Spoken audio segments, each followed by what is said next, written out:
The meeting to order. It's the meeting of September 3rd. Note that all commissioners are present. And the first item of business is the order of business. Are there any changes to the order of business? I'll move we approve the agenda. Is there a change? Excuse me. Excuse me, Mr. President, Commissioners. There was one change to the agenda, I believe. The 5:45 timetable agenda will be taken out at this time. There will not be a presentation on that water tie-in at this point. Okay. Are there any other changes? Hearing none, then, Mr. Jackson, would you like to move? Approve as amended. Is there a second? Second. We have the motion and the second to approve the order of business as amended. All in favor say aye. Aye. Opposed say nay. The motion carries. Next item then is the consent agenda. Are there any items on the consent agenda you wish to discuss?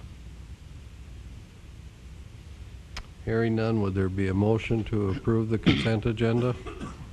So move. Second. We have the motion and the second. Any discussion? There's no discussion. We'll vote. Mr. Oltmans? Aye. Mrs. Stuckert? Aye. Mr. Steiner? Aye. Mr. Jackson? Aye. Chair votes aye, so the motion carries.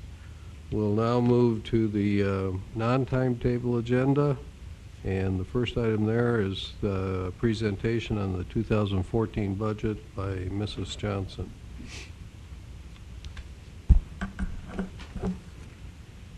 Good evening, Mr. President, Commissioners. Tonight I will be presenting the 2014 budget proposal, including highlights of the revenues, expenses, and capital items. We'll begin with the revenues. In our general fund, the property tax revenue includes $430,000 increase for new construction coming on the tax roll, but no increase for existing property. Only properties that were finished with construction by February 1st of 2013 are included as new revenue in 2014.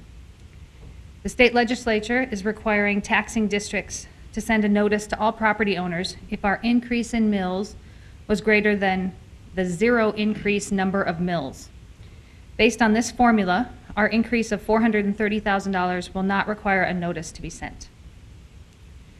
Our building permit revenue is budgeted at $800,000 for 2014, which is 33% more than what was budgeted in 2013. This increase is based on amounts that we have received so far in 2013 and a fee structure change for 2014. We have included $180,000 for a sale of an additional on-off sale liquor license in 2014. We are budgeting $90,000 from the COPS grant that we were awarded in 2012 for 2 additional officers, and we are budgeting $337,000 in energy impact grant dollars for a radio system upgrade. Our state aid distribution, which is a percentage of the state sales tax, has continued to increase. We are estimating a 7% increase over our 2012 actual receipts. Our administrative fees, which are charged to the enterprise funds to offset costs incurred by the general fund that also benefit the utilities, are calculated as a percentage of projected revenue. While the state allows this transfer to be as much as 20%, our transfer in 2014 will be 10%. There's also a transfer of $913,000 from our 0.5% sales tax, which is based on 20% of revenue budgeted.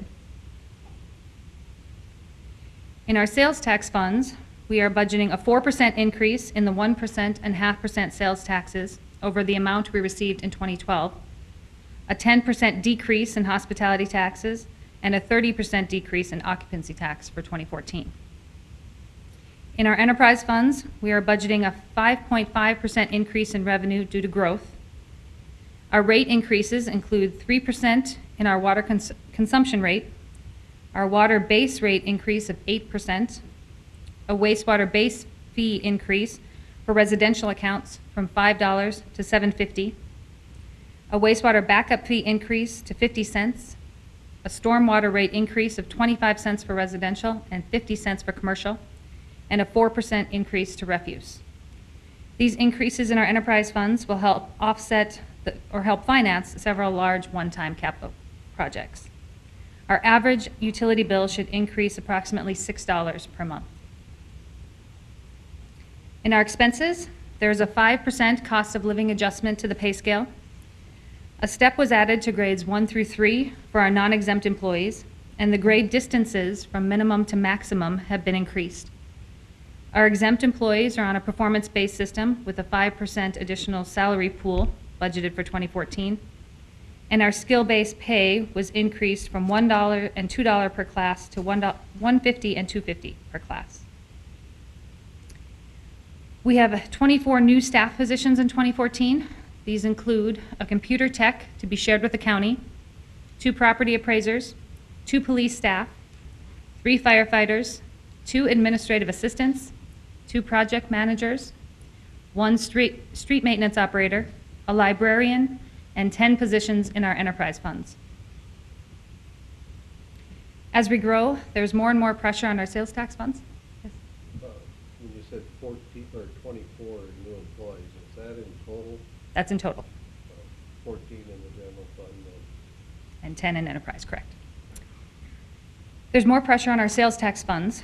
In 2014, we will transfer $2 million from our 1% sales tax fund to our street projects fund, and $6 million to the West River Community Center campus additions. And we will transfer $3.7 million from our 0.5% sales tax towards the construction of the Public Works building.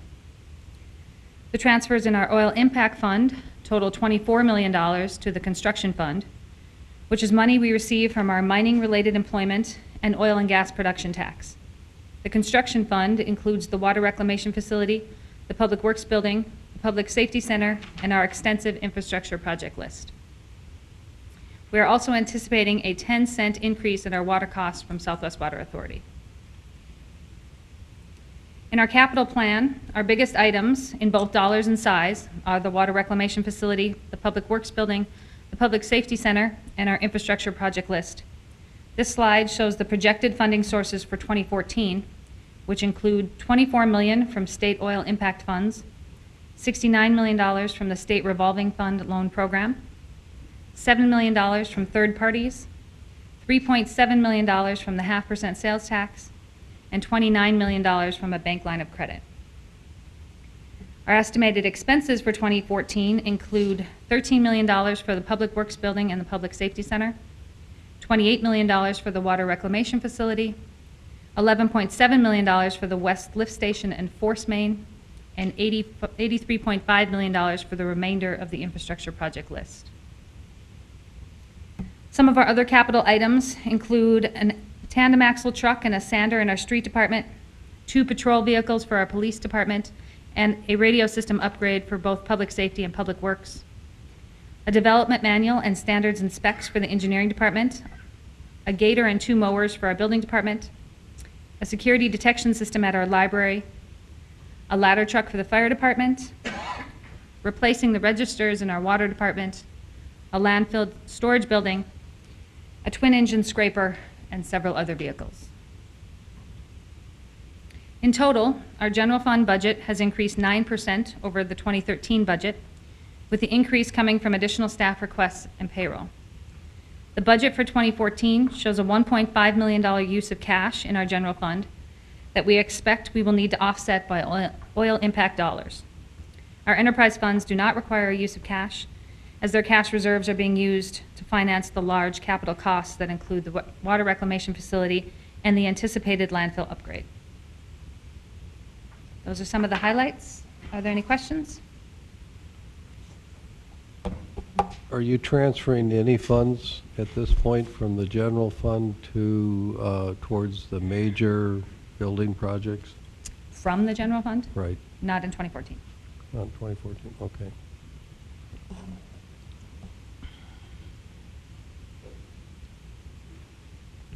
Are there questions or comments relating to the budget?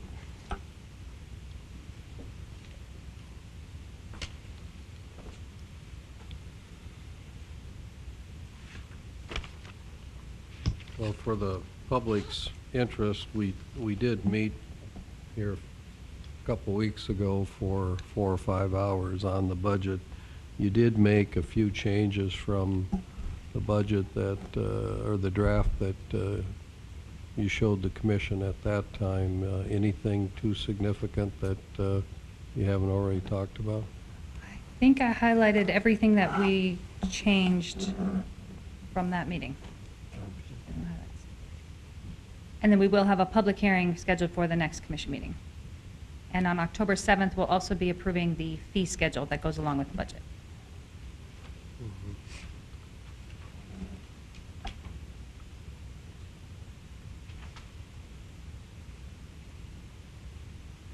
Okay, is there an ordinance number for this, Mr. Coley? Mr. President, this will be ordinance 1520. Okay. Any other comments or questions here? Maybe one for either Mrs. Johnson or Mr. Kessel. This is a large use of cash in this budget, larger than what we are used to, and sign of the times. What do we anticipate for future years? Either of you care to address that for the public's sake? I know you try to look ahead a couple of years and realizing that that's really a guess at this point in time, but what do we see in the future? If I may, Commissioner Jackson, you're right. We do try to project out for you a 2-year trend analysis. I'm not sure I'm comfortable in saying what the use of cash will be for either of those years.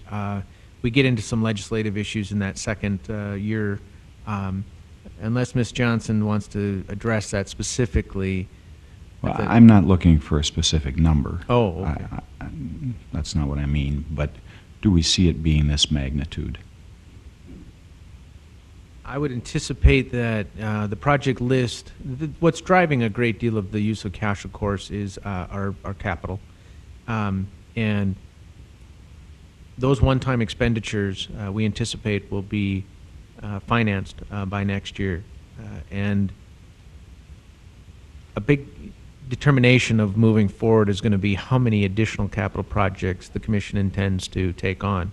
The capital list that we have today is for 13 and 14, and then we have a whole other list for 15 and 16, and that'll drive the budget again next year on how many of those can get done. And we've almost exhausted all revenue streams to date with regard to financing the capital projects list that was shown up there today.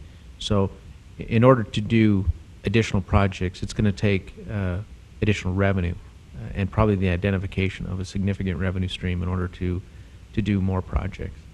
I'm not sure if that answers your question specifically, but that's what's going to drive our budget probably for the next 4 years, is our capital. I think what Commissioner Jackson, though, was asking was more about the general fund where the capital expenditures aren't listed, the nearly $1.5 million use of funds there. I think the answer to that, the short answer is you should expect to see those kinds of deficits for several years where the operating costs kind of exceed the normal revenues that we could expect. Now, Mrs. Johnson mentioned something very important in her presentation, and that is between now and the second reading, we're likely to have to adjust the budget to move oil impact funds in to offset that $1.5 million, because it isn't just our capital projects that are impacted by the oil impact. I mean, that's where the big dollars are, but you know, she mentioned in the general fund there are 14 additional staff. You know, if you recall, I think we're carrying 3 additional firefighters, at least 1 police investigator, and 2 in the city assessor's office. And if you recall from 2 or 3 meetings ago, we were told that we really need to go through a pretty extensive study on residential property. If we outsource that, the current expected expense is $1 million. Well, we'd like to not outsource it, so we do it in-house, we have to employ a couple of additional people to say to do that over a period of 3 or 4 years, if I recall correctly.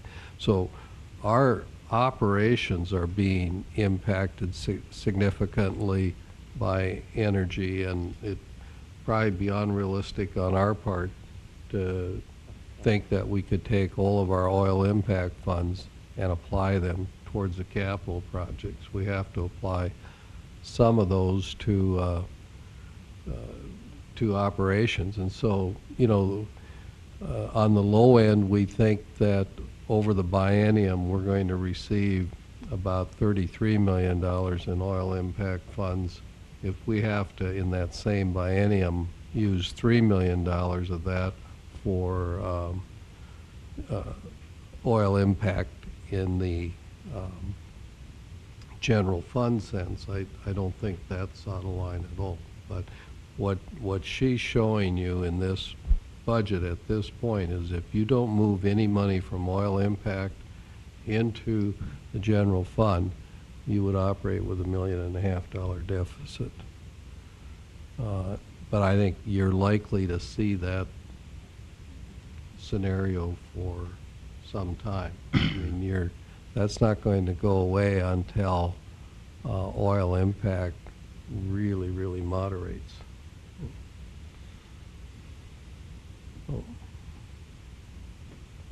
Yeah, I think it would be reasonable to expect that sometime within the next 3 or 4 years, maybe as long as 5 years, we would start to see quite a bit of moderation on the capital expenditure side. I would think that 2013, 14, 15 are going to be pretty heavy spends, but then after that, we probably should start to see some relief.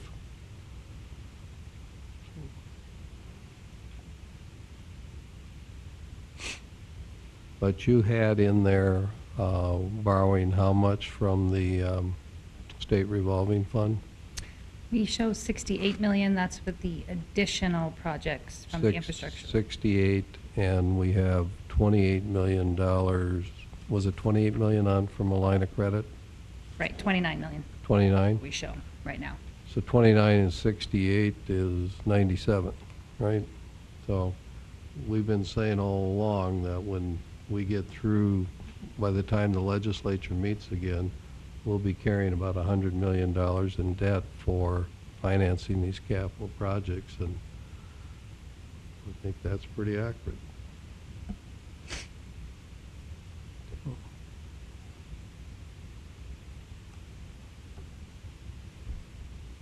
Other comments or questions?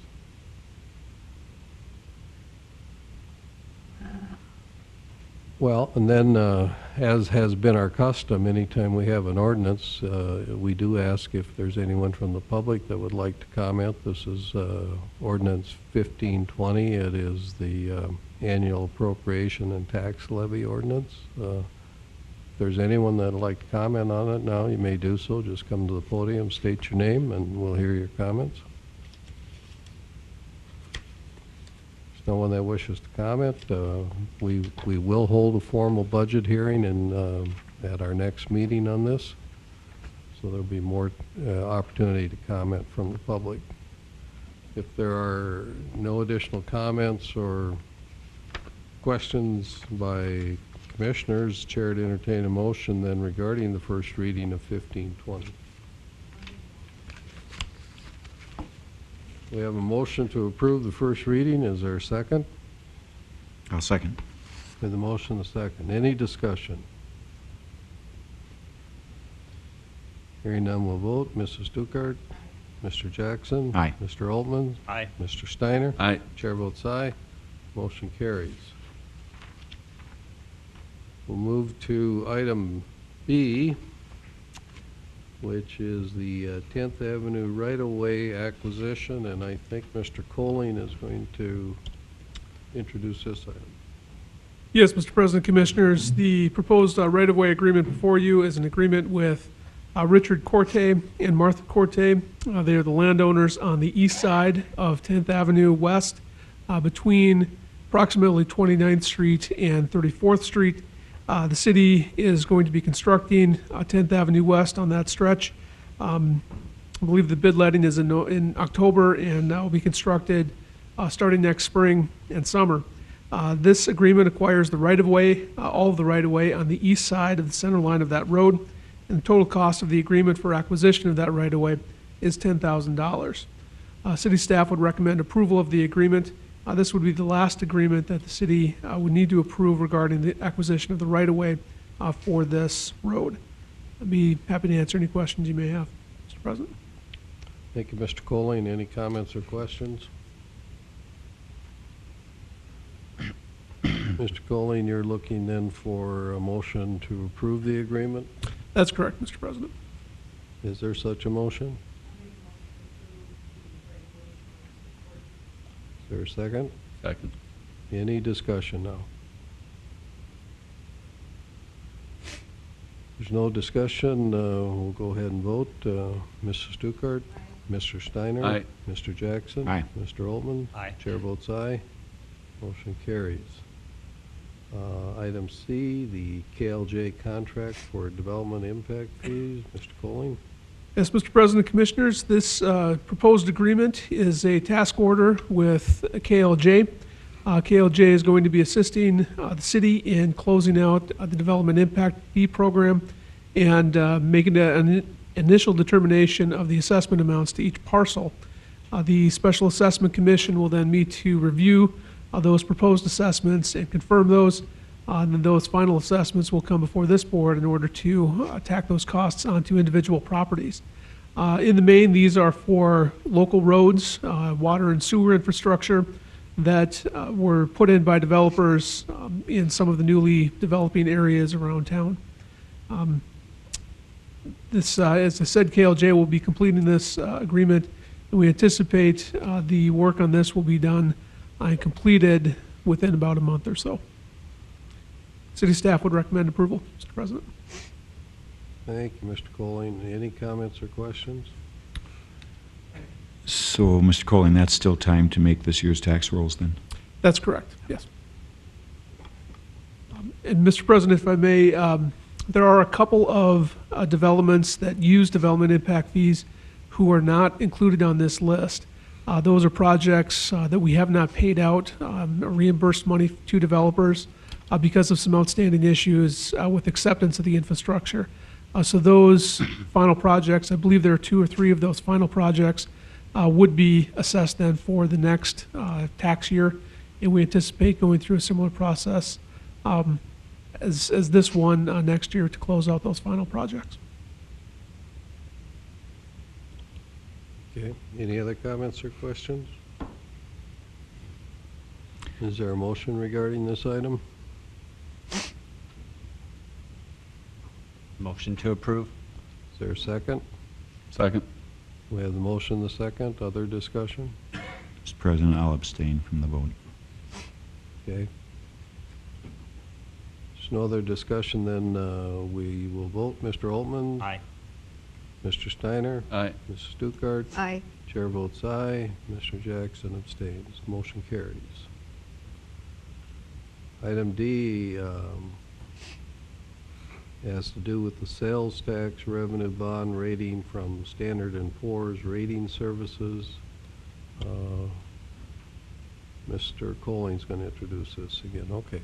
Mr. President, Commissioners, items D and E on your agenda can be considered together. They are pertaining to the same matter. As you know, the city is anticipating a municipal bond issue in order to accomplish the renovations and the expansion of the West River Community Center campus.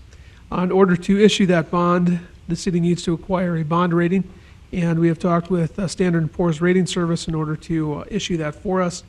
This is the engagement letter for Standard & Poor's to issue the bond rating for the city as we anticipate entering into that bond transaction. The rating fee that Standard & Poor's will charge on this is $17,000. City staff would recommend approval. Thank you, Mr. Colling. Are there any comments or questions here? Would there be a motion to I guess, accept I'll make the Standard motion. Poor's proposal? We have the motion by Mrs. Stuckert. Is there a second? I'll second. We have the motion, the second. Any discussion? Hearing none, we'll vote. Mrs. Stuckert? Aye. Mr. Jackson? Mr. Steiner? Aye. Mr. Altman? Aye. Chair votes aye. Motion carries. Mr. Colling, you, Yes, Mr. President, the next item, item E, is the bond issuance resolution. This is the resolution that provides the formal legal authority for the city to enter into the bond transaction and issue bonds for the West River Community Center campus expansion. The bond issue is determined in this resolution to be not to exceed $17.5 million. We anticipate that this bond issue would actually occur probably this fall or early spring, depending upon the timing of when the transaction is best able to occur. City staff would recommend approval, Mr. President. and the resolution number is, Mr. President, this will be Resolution 29-2013. and Mr. Colling, I have a question. I know the bond period is, or life is a 10-year life. Do we have the right, though, to call the bonds after 5 years? Yes, Mr. President, the authorization is in this bond and will be included in the bond documents to call the bond after 5 years. Okay, thank you. Are there any other comments or questions? Would there be a motion then to approve Resolution 29? I'll move to approve 29, 2013. Do you have a second? Second. We have the motion, the second. Other discussion? Hearing none, we'll vote. Mr. Jackson? Mr. Altman? Aye. Ms. Stuckert? Aye. Mr. Steiner? Aye. Chair votes aye. Motion carries. Next item is a request for proposal for construction manager at risk services for the Public Safety Center. Mr. Kessel? Thank you, President Johnson and Commission. What you have before you is a RFP, or a request for proposal. There was one distributed that's on your desk that's slightly different than the one that you received electronically with your packets. I'm going to be referring to the one that is printed and, as I mentioned, at your desks. A CMAR, or Construction Management at Risk, RFP would allow us to partner with the architectural team of Schutz Voss and Shepard Ross. We've selected those previously. The commission has approved them. And Highlands Engineering. They are the civil engineers on this project. The selected CMAR would assist us in the construction phase of the Public Safety Center. And the reason that it's at risk is we agreed to a construction price in the end, and if the bidders don't come, then the CMAR is on the hook to construct the building at the previously agreed upon price. So what you have in the RFP packet is the scope of services that the CMAR would provide us, the schedule of selection, which would start with a distribution, assuming approval this evening, of the RFP to interested parties. Submittals would be due September 27th. We would interview then the shortlisted CMARs October 3rd and 4th, with a selection to be put forth before the commission on October 7th. The evaluation criteria is included, and then a summation of each of those items. So unless there's questions, that's the RFP in general. And in addition to your hopeful approval this evening, I'd also like to ask that a member of the City Commission be involved in the selection process, the committee that will recommend the CMAR to the commission itself. So we would recommend approval of the RFP that was provided to you in a written format this evening. Any questions? Thank you, Mr. Kessel. Any comments, questions?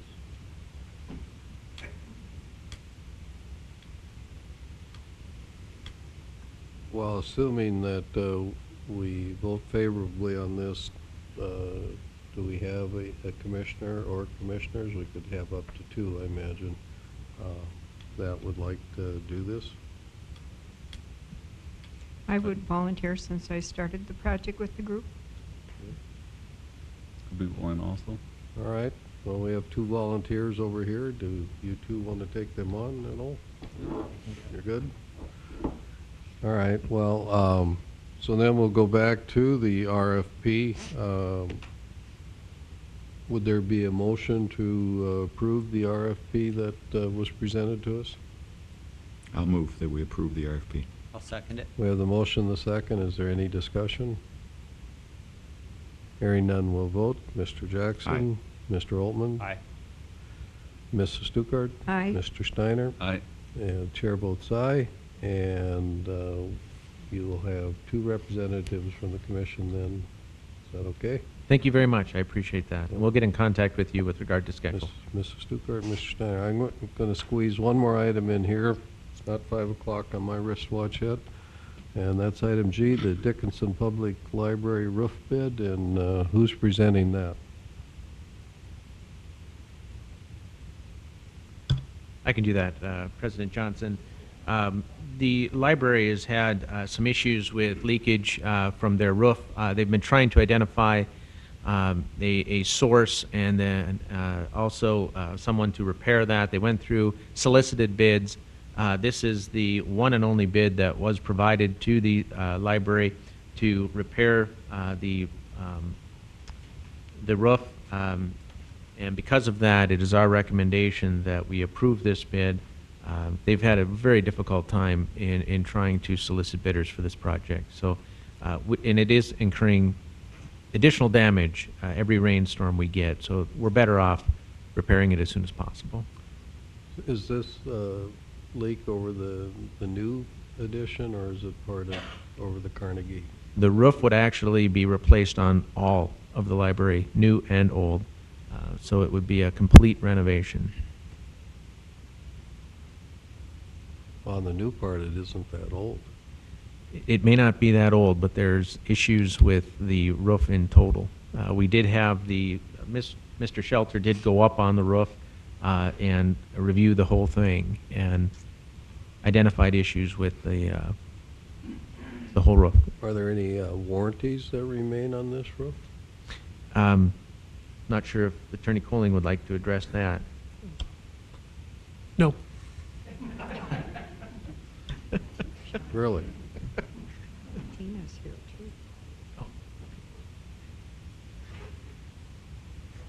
too. Our Assistant Library Director, Tina's in the... And Renee Oh, just and walked there's in. Renee. Oh, I'm sorry. There's the Library Director, if she'd like to address the commission as well. Mr. President, Commissioners, I don't believe there is a warranty on the roof any longer. To the best of my knowledge, when they did the final walkthrough and with CA Contracting after the building was completed, they signed off and said that everything was fine. So I know the CA Contracting was the general contractor. They subbed the roof out to Coling and Coling. Coling and Coling subbed the shingling out to Mr. Leroy Bullinger, who has since retired. I did speak to Mr. Coling a couple of years ago. He basically said, sorry, can't help you. So I didn't know, I didn't have any recourse but to try to find someone else to address this problem. So since the early part of 2011, since January of 2011, I have been periodically trying to contact roofing contractors to please go up and tell me what the problem is, because we have leakage on the old portion of the library and the new portion of the library. I couldn't get anyone to even consent to go up there until I contacted Mr. Shetler, and he went up there with Denny Smith, who works for Building and Sites at the city, and they found many problems. One of them being that there's nails standing up that high in various places. There's some of the shingles were put on incorrectly.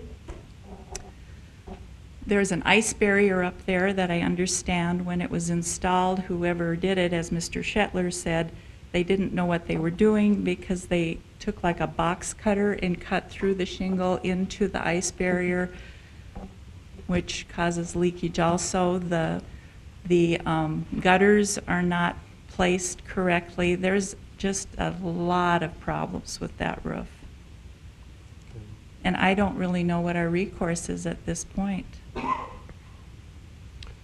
Well, I don't think we have much alternative here but to, you know, approve your request. We can't have that beautiful building having a leaky roof. But I'm concerned that just due to the newness of the building, I think we should do a little research here, and if we haven't done it already, but I'd like to feel better about this. I mean, I'd like us to do some research and determine if we do have any recourse, because, you know, roofs are, I think, normally are supposed to last close to 20 years, unless there's, you know, been a major weather event, and I don't think we've had that.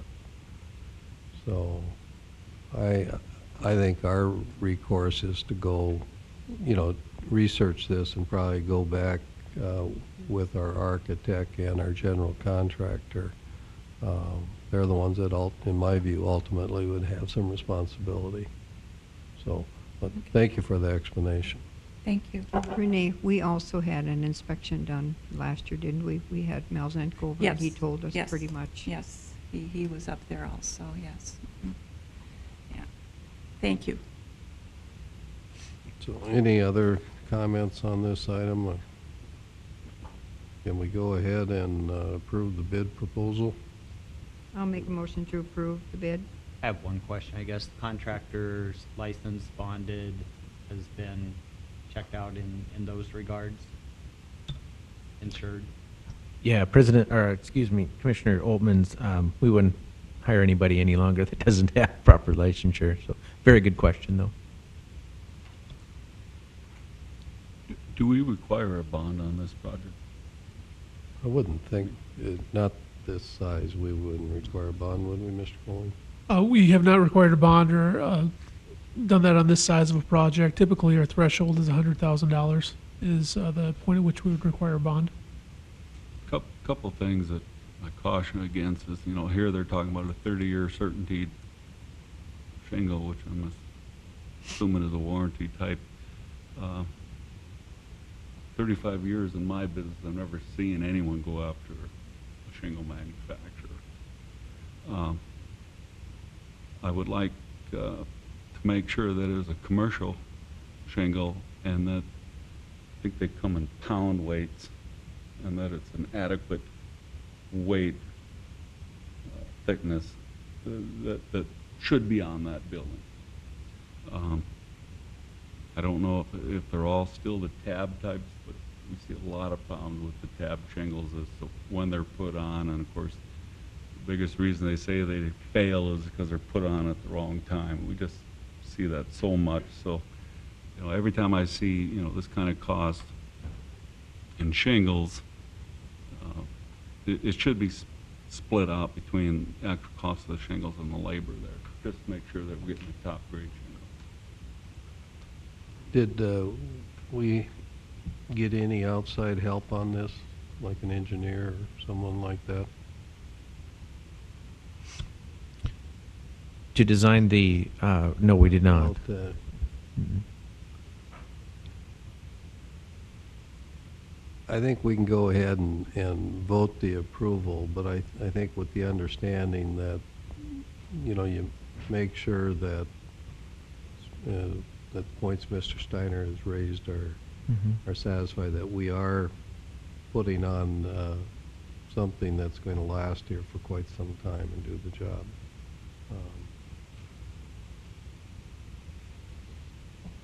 You know, we've had our roofing issues in the past, and we don't want another one. It's good advice, and we'll certainly check on that. Other comments? Are you comfortable acting on this, but with the understanding that we make sure that Renee's had all the help she needs in selecting quality contractor and quality materials here? The only concern that I would have is not knowing the type of shingle itself that is in the quote. If we move to a commercial grade or something that's a higher quality than what's quoted, it may result in a slightly higher cost. And I'm not sure what's quoted. Yeah, well, I think that's fine. We just want to make sure that 5 years from now, we don't have a leaky roof again. I think that's what Mr. Steiner's getting at. Is you're probably better off to spend $80,000 and have a job that lasts as opposed to $68,000 and one that doesn't last. So, not that we want you to go out, that's authorization and go get an $80,000 quote, but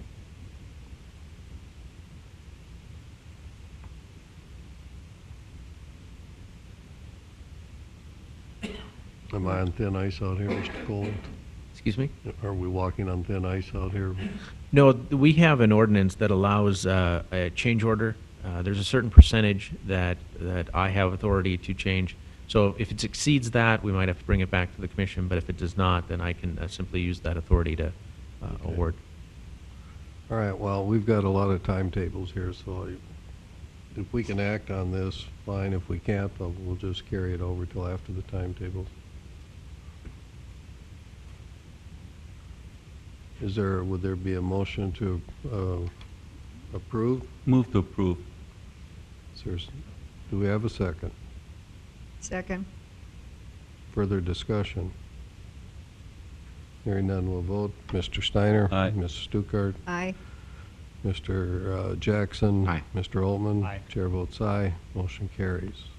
My apologies to the timetable agenda, folks, but we'll go there now. We have a 5 p.m., and that's to hear a report from the Dakota Prairie Refinery, and representing them is John Stump. So, Mr. Stump, welcome.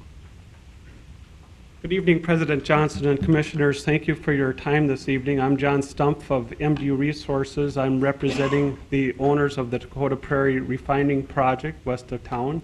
With me tonight is James Landenberger of Bartlett and West Engineering.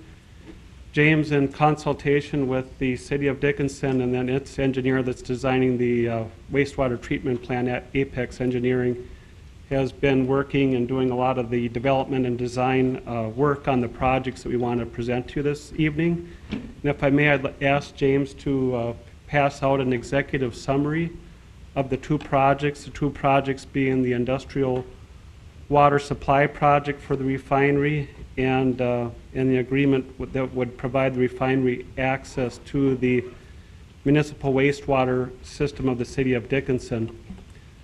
When we took on the design and development of the refinery projects, there was obviously a number of problems to solve. Two of those problems being what is the best solution for water supply to the refinery. Water supply is needed both to run the industrial processes of the refinery under a normal operating environment scenario. And that normal requirement for water is in that 150 to 200 gallon per minute range. We also need a water supply for the event of an emergency. The most catastrophic emergency would be a fire. And there's certain industrial standards and requirements for water supply to fight a fire out at the refinery. So that's one problem, industrial water supply. And then the other is to treat the discharge from the industrial water processes at the refinery. And after reviewing solutions to these two problems, often in consultation with the cities, we felt there's really an opportunity for a mutually beneficial scenario with these two projects, and I'll just briefly describe them. The industrial water would basically take treated wastewater from the mechanical sewage treatment plant and basically put that to a beneficial use. It'll easily be able to supply the 150 to 200 normal operating requirement for the refinery, and also it would be adequate to fill our fire suppression water supply system. We also, for that fire water emergency scenario, we have emergency backup access from the Southwest Water Project. So So that combination of an industrial water supply, a source from the wastewater plant, and then emergency access from Southwest Water would be adequate for the refinery to meet its emergency needs and also be acceptable to the prospective insurers of the refinery. Another then downstream benefit that should benefit the city is we plan to overbuild this industrial water system to basically take all the discharge from the wastewater plant and put it to a beneficial use, which today would most likely be a supply of frack water to a downstream user, or perhaps even directly by the city if it should choose to operate a commercial water depot. We also plan to have access from the industrial water line, which the Dakota Prairie Refinery will construct at its cost, but also provide 4 access points from which the city could use that water for irrigation of parks or a golf course or other uses. So we feel this is a good mutually beneficial scenario. We've worked on that with in more detail with the city since May, and kind of just to lay out some of the key points of that, I note that it's 11.4 miles. Actually, after fine-tuning our route, it's closer to 10. And we've acquired all the easements for that route except one, so the easement process is still ongoing. We've proposed to pay the city for the water that the Dakota Prairie Refinery would use would be $2 per 1,000 gallons. And then that would increase in 5-year increments by 25 cents per 1,000 gallons. As I mentioned, we'd agree to overbuild that project, which would be about $2.7 million. And then mention the 4 tie-in points. And then basically the refinery would recover its overbuild cost by in turn charging a capital recovery fee to the city until that $2.7 million investment overbuild investment is recovered. After that recovery has occurred, basically the charge to the city to use that 10-mile pipeline would be a maintenance fee of 25 cents per 1,000 gallons. We have a fairly aggressive time schedule to start the project. The project is there's a lot of moving parts and a lot of pieces to the refinery project, and they're all kind of need to fit together fairly aggressively, so we're targeting a September 17th construction start date, assuming appropriate approvals are obtained.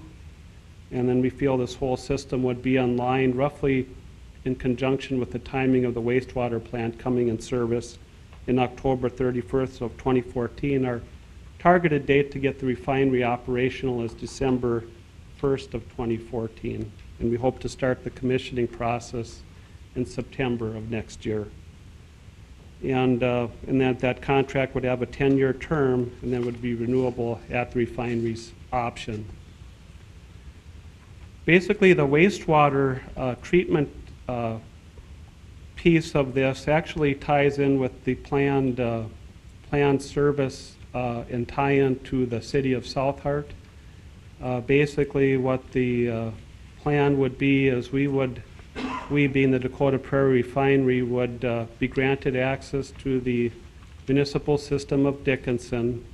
We again being the Dakota Prairie Refinery would build our service access line along 116th Avenue Southwest, and then it would also build, again, an overbuild scenario where we'd overbuild that pressure and gravity trunk line along Highway 10, along with a lift station that's adequate to meet to accommodate the proposed tie-in of South Hart and other future needs. What we're asking there is that the city would charge the refinery a customary rate for an industrial facility such as this. We will be treating our discharge on site, so to a spec that's acceptable to the city, and that's been designed in consultation again with the city engineering and Apex engineers. Basically, we are separating any hydrocarbon contaminated water and basically discharging back water into the city. And that benefits the system because it's a steady 24/7 discharge, so that'll help the flow from South Hart and others along Highway 10 into the city. And again, this is a companion project to the industrial water. One doesn't work without the other, so it's kind of a synergy, I guess, in a way. The refinery will be supplying the raw material, which is the wastewater, and paying the city customary fee to treat that. And then we'll be basically buying it back to run the refinery. So it's really, I think from an environmental aspect, it's a very efficient use of water, which is a scarce resource, as you well know. Really puts the refinery use in kind of a continuous recycling that benefits both the city and the refinery, and then it also the infrastructure provides the city, access to a beneficial use for all the discharge from the wastewater treatment plant. And again, we'd like to start the sewer project also in mid-September, trying to get as much done as we can before the weather sets in so we can meet our 2014 schedule. With that, I would ask if there's any questions about the project, and also appreciate the time that the city staff has spent with us over. Actually, we started on this about a year ago, and then have had several meetings throughout the summer, and appreciate all that time and consideration for that.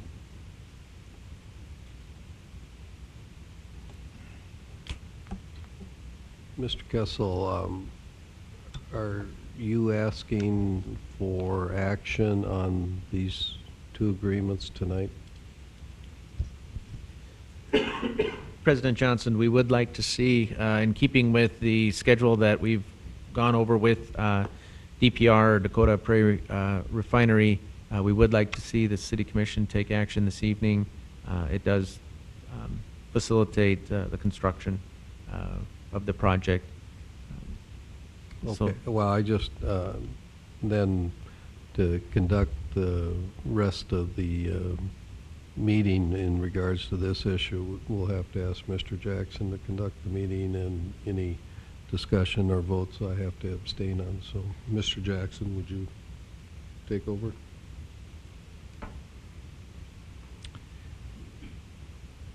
Okay, we're at a point that, any questions for Mr. Stumpf?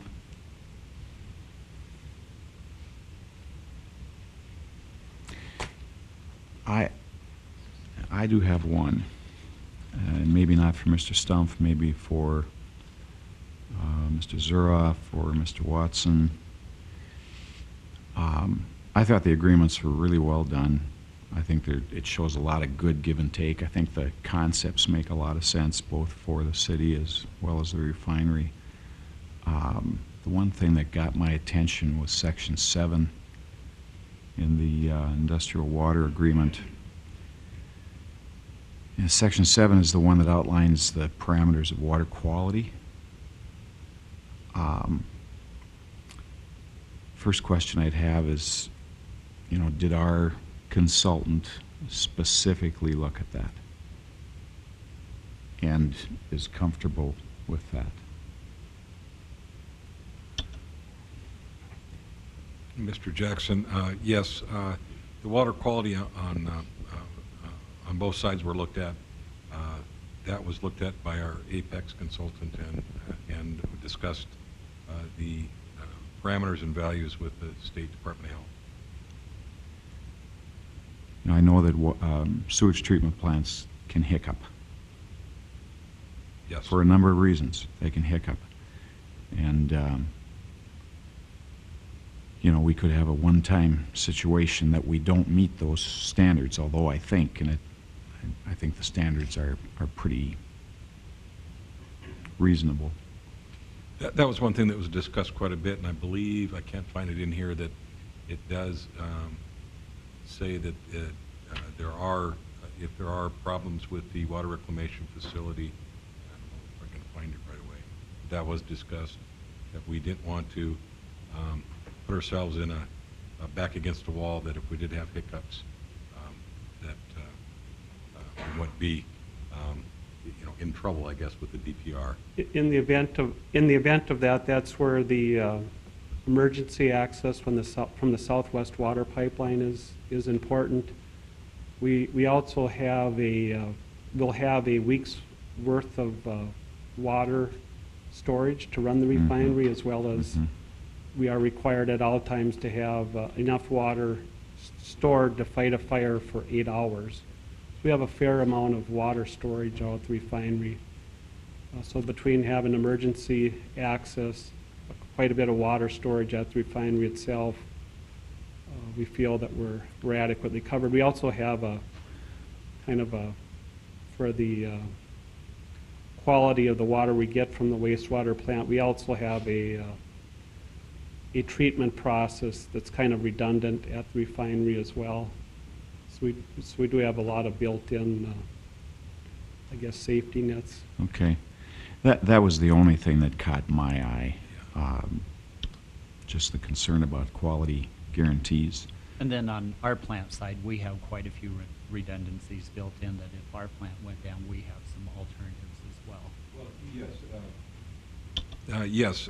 You know, we'll have daily testing at our water reclamation facility, and we do have a backup of the existing lagoons as a redundancy. And all this, too, there was a lot of discussion on that. We'll have communications with the refinery, and that, like Mr. Stump said, that if we do have hiccups, they have capacity, and of course, with the booster station, we wouldn't be pumping, they wouldn't be taking the water. So all that was discussed with this contract. If I may add, Commissioner Jackson, our force majeure clause in Section 13 is normally, you know, traditionally it's natural disasters. You'll notice that this one does include a biological kill, things that could hamper our treatment process. So it's altered from what is traditional in the force majeure clause. And I did see that too. Okay, other questions, I guess, on either part of the project, either agreement? Anybody else have anything? If I could, just one more comment. This project, as has been outlined, has been going on for quite a while, and they've been excellent to work with. But I also wanted to mention that it really does facilitate the anticipated South Hart pipeline. Without the DPR, South Hart would have been difficult at best to try and happen. So for us to, and that agreement will come before you at a future date. But without them, our ability to assist the city of South Hart probably wouldn't happen. So it's a benevolent project in a lot of ways. Yeah, I would agree. And I really liked what I saw in the agreements and all. Okay, Mr. Colling, we're probably looking for 2 motions to approve each agreement, or? Yes, Mr. Jackson, separate motions to approve each agreement. Okay. Let's talk about the industrial water agreement first. Mr. Stump, did you have anything else? No, thank you very much. Okay. I would Thank you. I would make a motion to approve the industrial water agreement. And do we have a second? Okay, any more discussion on the industrial water agreement? If not, we will vote. Mr. Oltman? Aye. And Mrs. Dukart? Aye. Mr. Steiner? Aye. Chair votes aye. And Mr. Johnson abstains from that vote. Let's now look at the wastewater agreement. Mr. We- Vice Chair, move to approve the wastewater agreement. Second. We have a motion and a second. Any more discussion on the wastewater agreement? If not, we will vote. Mr. Steiner? Aye. Mrs. Dukart? Aye. Mr. Oltmans? Aye. And the chair votes aye. That motion carries. Anything else on this matter? Mr. President? Thank you, Mr. Jackson. We will move on then to the 5:15 timetable, and that is a presentation regarding Southwest Community Service and Restitution Program, and Mr. Tom Henning will be making that presentation. So, Mr. Henning. Good afternoon, Mr. President, members of the board. I think you've all been furnished a copy of an informational letter that we provided to you. It seems like the Southwest Community Service Program kind of got lost in the weeds somehow. As I indicated in the letter, we had previously counted on the city and the county to fund our program $15,000 to $20,000 a year. And the last time we got $5,000 from the city, we were instructed to return half of it, so much to our dismay. It may be apparent from our letter that our funding sources were largely grants, and as the grants have taken a dive, then we've gotten community support to replace some of it, but the cost of any program to have somebody involved in it, part-time or full-time, of course, that takes funding. We received some funding in the form of, we call them 270110 fees, which are fees that courts can assess per individual to participate in programs like that. The city court assesses it, and that comes to the community service program. The district courts assess it, and then they split it between the community service program and the SVRCC. We've had a shortfall for, I'm thinking it's 4 or 5 years, and at one point we did have some buffer. We're through all of that. As you note in our letter, we have been in trouble just trying to maintain a director.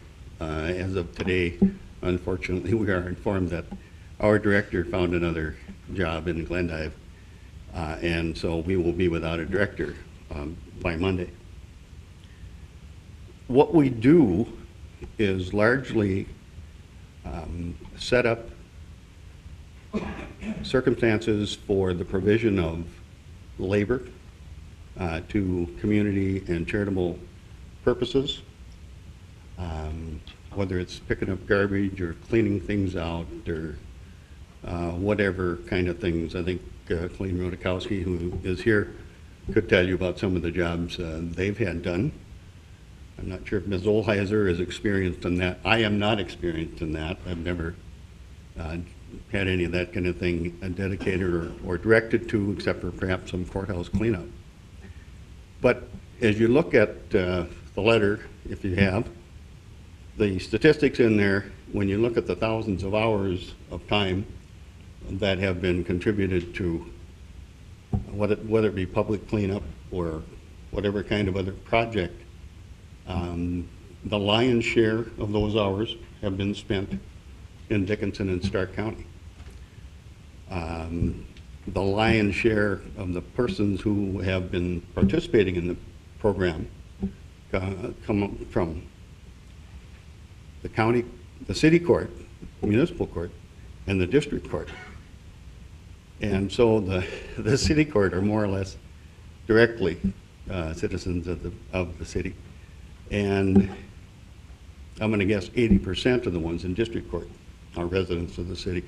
So we have a direct impact. We can't have that impact if we don't have somebody in place to find the programs, to find the places to put these people, and to oversee what they do and keep track of their contributions, their hours of time, and so forth. So basically, I'm telling you that we are on the precipice. And without some help from this board, in all likelihood, we're going over the edge.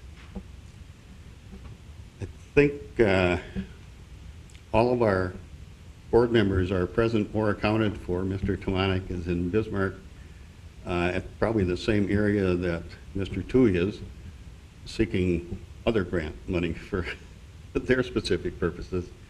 And Colleen Rodakowski was either shy or wouldn't follow me up here, wouldn't be seen in my company. And so I'll shut down and let somebody else say anything, but we'd appreciate any support we can get.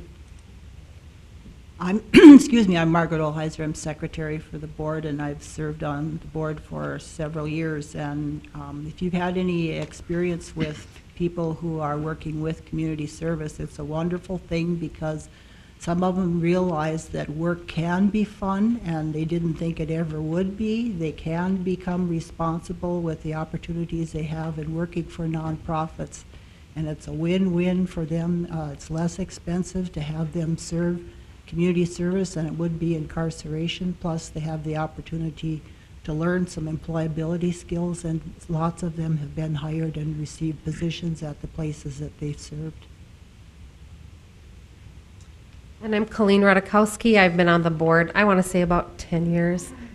And I have had many offenders placed in my employment as a volunteer to do their community service hours with me, and it's been a wonderful opportunity, and that's why I was asked to be on the board, because they get their hours and we work with them and we teach them skills, and they have an opportunity to give back for through the judges, through the court system, to give back, to give community service hours. And for me, working with the nonprofits that I have a history of working with, when we're short-staffed, they've been very valuable.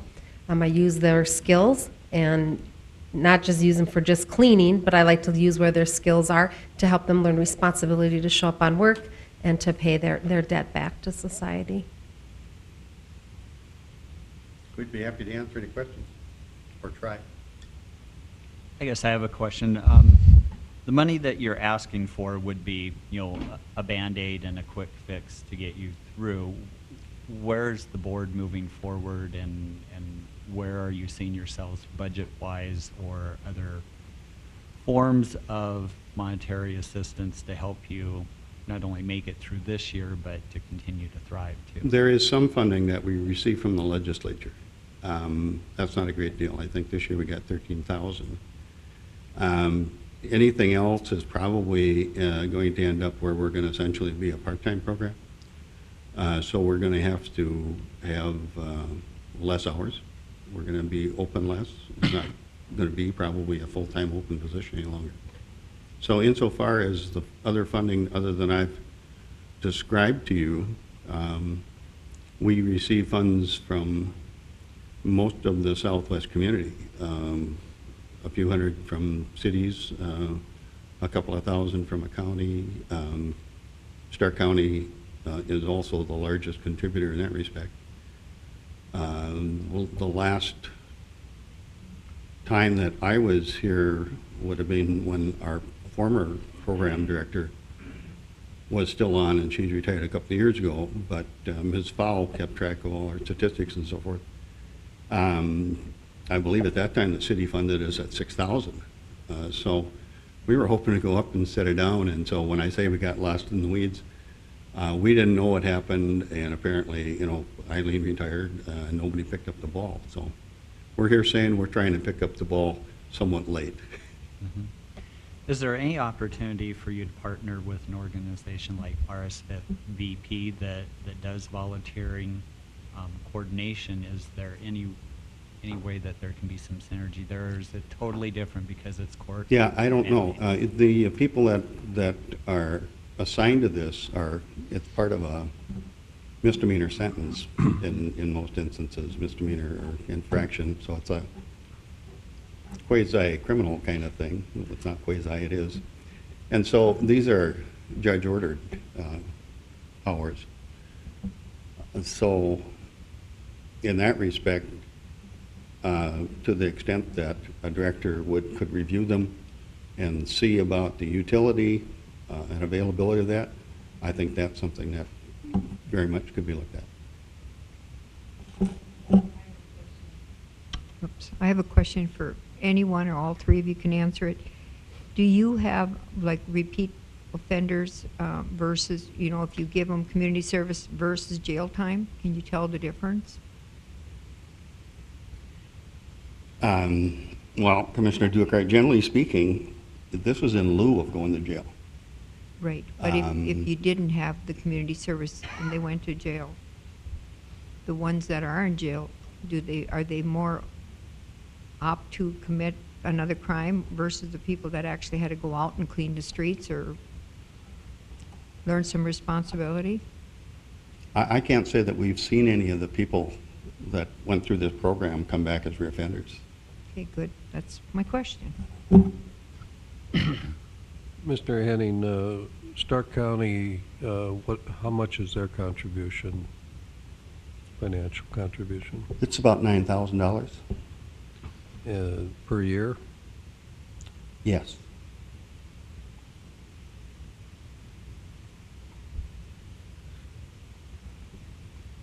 President Johnson, if I may.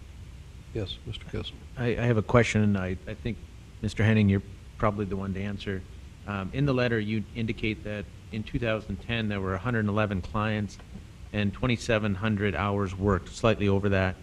That number has diminished significantly, and in 2013, I assume these are half-year numbers since the letter was in Those August? are numbers to date of a report we got from the state. Okay, so a little over 6 months through then the year. You had 18 clients and 452 hours. That's a pretty significant decline. What do you attribute that decline in clients? Because I know on the municipal side, our offenders are going up. Primarily, I attribute that to who the judges are and to who our director is.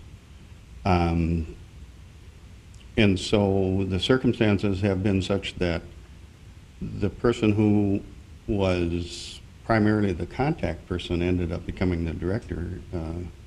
And just because you're fit to be in the Army doesn't mean you're fit to be a general.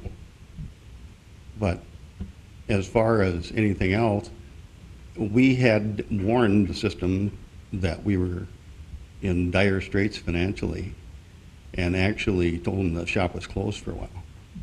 So other than that, Sean, to me, it's simply a matter of getting them back on track with the judges. Thank you. If I read the budget correctly, we're budgeting $2,500 for next year.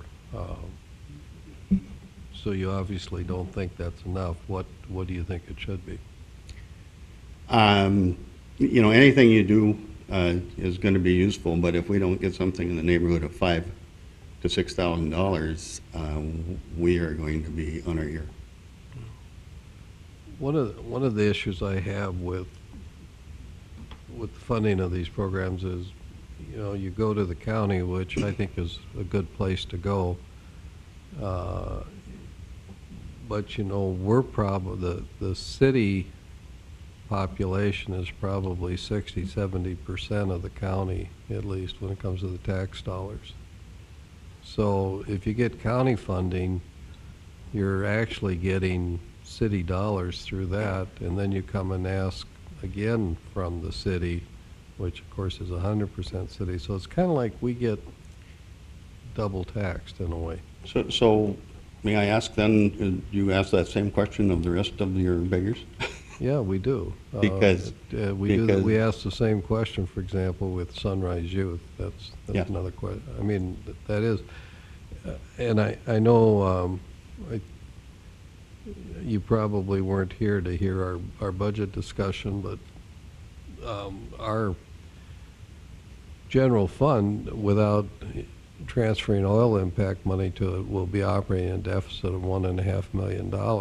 So, I mean, we're faced with our own financial issues, too. And so, and I know in the bigger scheme of things, another $3,000 or $4,000 is probably not a lot of money, but when, in effect, we will be borrowing that money to do this program. I mean, Sunrise Youth is getting in the neighborhood of a mill. And, 5 years back, or maybe it's 8 years back, Jerry was actually trying to get onto our program. That's how much grant money has gone away. And so Yeah. we're looking at any source and under any rock, Mayor Johnson. So, I don't know what to tell you besides that. I'm just giving you a little bit of my perspective, that we're a big part of the county, and so when the county commits to something, our citizens within the city limits are contributing. And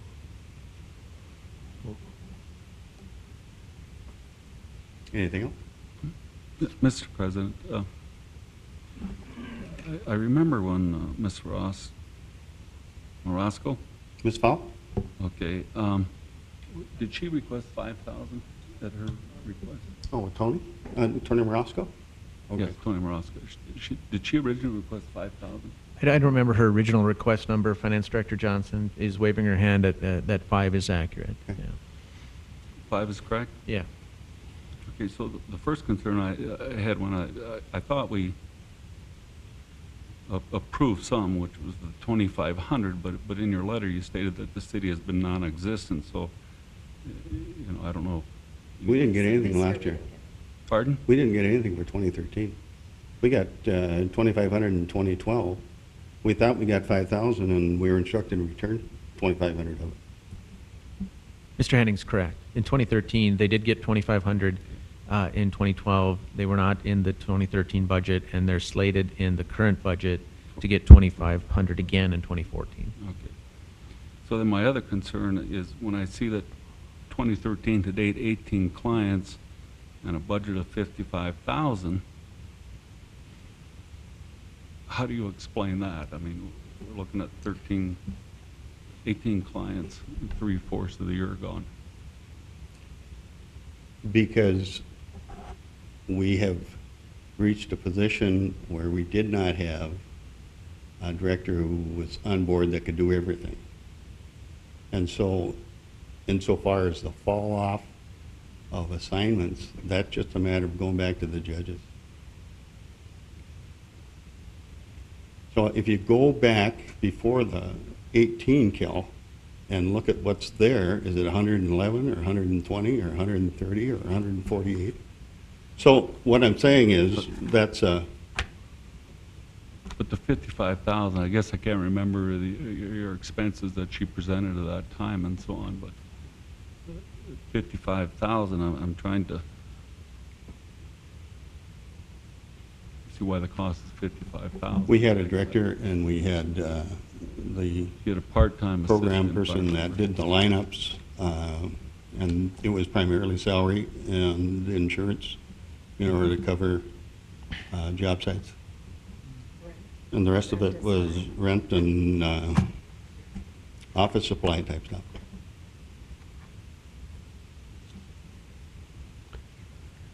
For some reason, 55,000, serving 18 clients to date kind of gives me a concern about that. Well, if you go back and look at the table, Commissioner Steiner, in the back, I think I attached a table. That's an aberration as far as I'm concerned. I don't know precisely why it's happened. As I indicated to Mr. Kessel, there was a period of time in which we told the judges, we can't keep our doors open at this point. So, that has some effect. And so, to that extent, that's an aberration, in my opinion. It has been used when it's been available. If you look at the numbers prior to that, I think they're 150 to 100. I see 2009, you got 44 clients, 2010, 111, 2011, 74, 2012, 58, and 2013, 18. I just don't know if, I don't want to come out like that, but it seems like 55,000 for those limited clients. I don't know if there's a better program out there to service this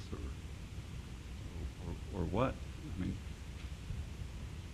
I think what Mr. Henning is trying to tell us that with the limited numbers this year is they've essentially run out of money and probably didn't have the capacity to take on more clients, even if they were available. What we as commissioners will have to decide between now and, you know, the second reading of the budget ordinance is whether or not you want to increase the $2,500 that's there. But I think you're seeking 10,000 to finish the 2013 year and then to up our commitment from 2,500 to 10,000 for 2014. Yeah, we're kind of seeking what we can get. You're asking and for- start with a number that, whatever, and then just hope for the best. The the grant funding that we've lost, you know, over the years has probably been in the neighborhood of 90 grand. So the program has been much more fully funded in the past with grant money, and the local money has probably been a third or less of the budget. And so when the grant money has gone away, we've not only tightened our belts, we're shrinking the waste. So I see you are requesting $10,000 for the balance of this year plus an additional $10,000 for next year. I think we need to think about that. that's a community drafted letter, I guess. It was drafted by one board member and forwarded to another board member and that kind of thing. So it's kind of a board drafted letter. It's a wish list.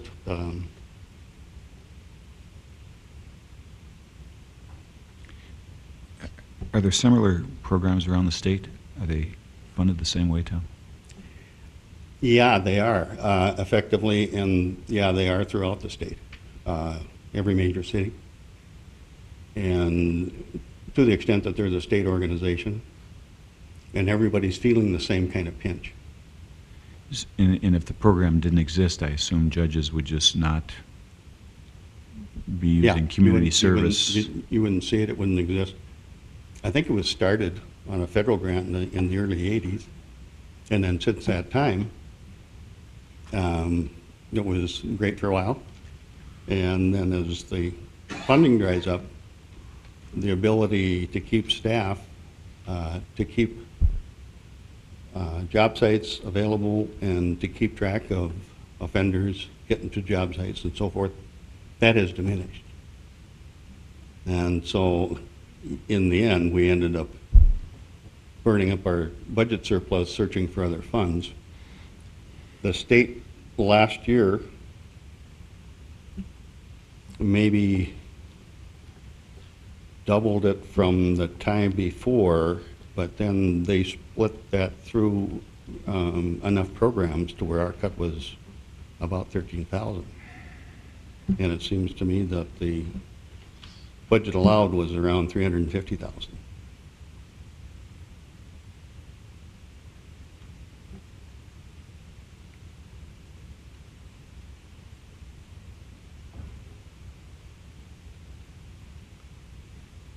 Other questions or comments?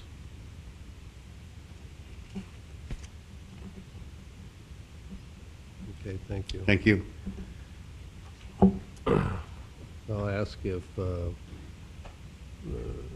any of you as commissioners want to take any action on this item tonight at this time.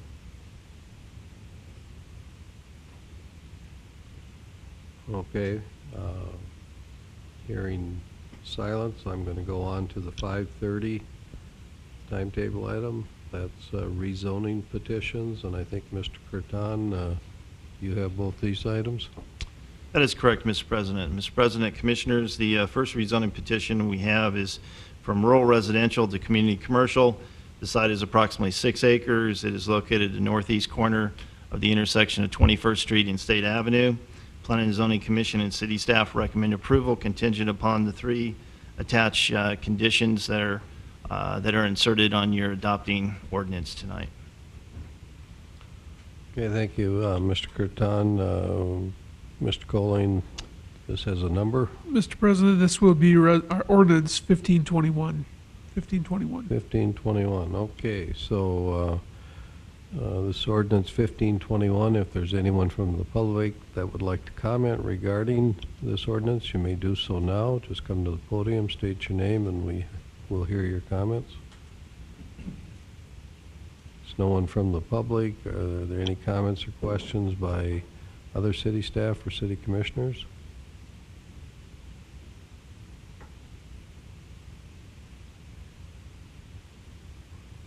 Okay, would there be a motion then regarding first reading of ordinance 1521? Move to approve. Second. We have the motion, the second. Any discussion? Hearing none, we'll vote. Mr. Steiner? Aye. Mrs. Stuckert? Aye. Mr. Altman? Aye. Mr. Jackson? Aye. Chair votes aye. Motion carries. Mr. Catan? Mr. President, the next rezoning petition is from Ag and Community Commercial to Plan Unit Development. The site is approximately 63 acres and located on the west side of I-94 bypass and south of I-94. The Planning and Zoning Commission recommends approval contingent upon the 21 conditions of approval. Tonight, I have provided for you an updated land use site plan and then also a rendering of the project. This project is a mixed-use development consisting of approximately 650,000 square feet of commercial and 160 residential units. And with that, I'm available to answer any questions you may have. The applicant is in the audience as well. Thank you, Mr. Catan. Mr. Colling, is this 1522 then? Yes, that's correct, Mr. President. All right. So at this time, if there's anyone from the public that would like to comment regarding this proposed ordinance 1522, you may do so now. Just come to the podium, state your name, we'll hear your comments. Mr. President Johnson, Commissioners, Ron Radden with 5 Diamond Development. I just wanted to do a correction. That's 93 acres altogether. Ed? No, I just want to make a correction. It's 93 acres, not 62. Oh, 90, that is correct. I concur with that. Thank you. No, I just want to thank the staff. We've been working on this project for nearly 2 years now, and we're finally getting it put together, and we've got all the civils into the William, and hopefully going to be able to get everything going to where we can start grading within the next month or so. Thank you for your help. Mr. Redden, I do have a question. You know, in the drawings that we're looking at, you've got hotels here, another 240 rooms. Are, as you look forward, do you think that's likely that you will construct 2 hotels out there? We've got quite a bit of interest in them. Believe it or not, I brought the gentleman that's with me tonight in here 2 weeks ago, and we couldn't get a hotel room. Oh. We ended up getting a hold of Bill that owns the Storley, and he helped us out. And it's amazing how full they really are. I mean, you just go to them in the afternoons and the cars are gone, but at night they're full. We do have, to answer your question more directly, we do have, I've got 3 different people that are looking at the hotel sites. I've talked to Sean, and everybody thinks we've probably got too many already, but you go up to Willitson, they're still building them. That's shocking as well as to me. Okay.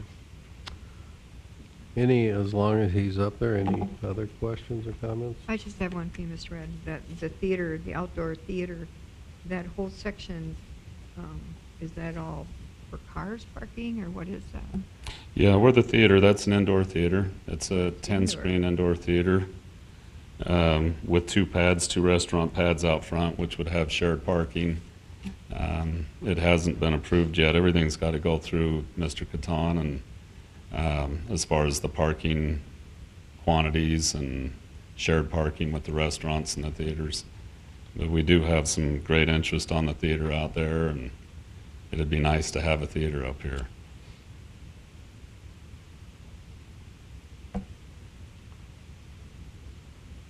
Okay, any other comments or questions?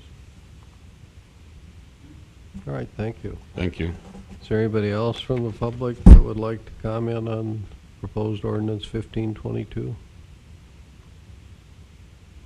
All right, there's no one else from the public, so any comments or questions by city staff or city commissioners?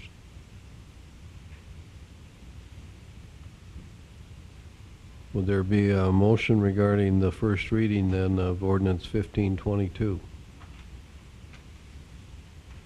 I'll move for the first reading of 1522. Second. We have the motion and the second. Any other discussion? Hearing none, we'll vote. Mr. Jackson? Aye. Mr. Altman? Aye. Mr. Steiner? Aye. Mrs. Stuckert? Aye. Chair votes aye. The motion carries. Thank you.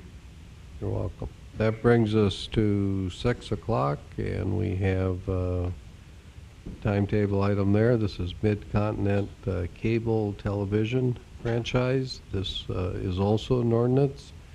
I would assume it's 1523, Mr. Colling. And Mr. Colling, are you introducing this item further? I will, Mr. President. As you said, this is ordinance 1523. This is a franchise ordinance for a cable television franchise for Mid-Continent Communications. This franchise and the terms of this franchise will be essentially identical to the existing cable TV franchise held by Consolidated. I believe we do have a representative from Mid-Continent Communications to explain their service to you and what they intend, and we'll let them make their presentation.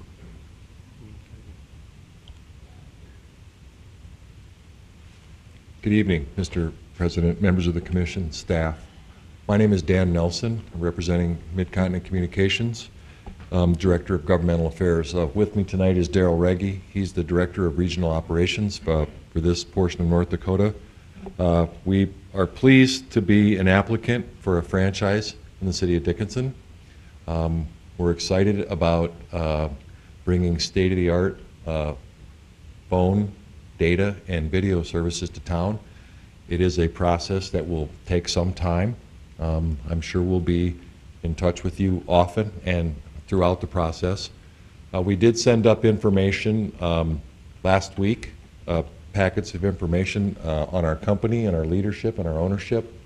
Our position in North Dakota, South Dakota, and Minnesota are primarily the markets we serve. I have some additional copies of those if we need them more for the city or for any members of the media or interested citizens that are here. I also have my business cards as well. As the city attorney mentioned, the franchise that we're an applicant for is the exact same terms of the current operation in town. So in terms of the details of the franchise, they are what you have already approved for another operator, and we look forward to making a lot of investments in town. This is a very expensive build for us.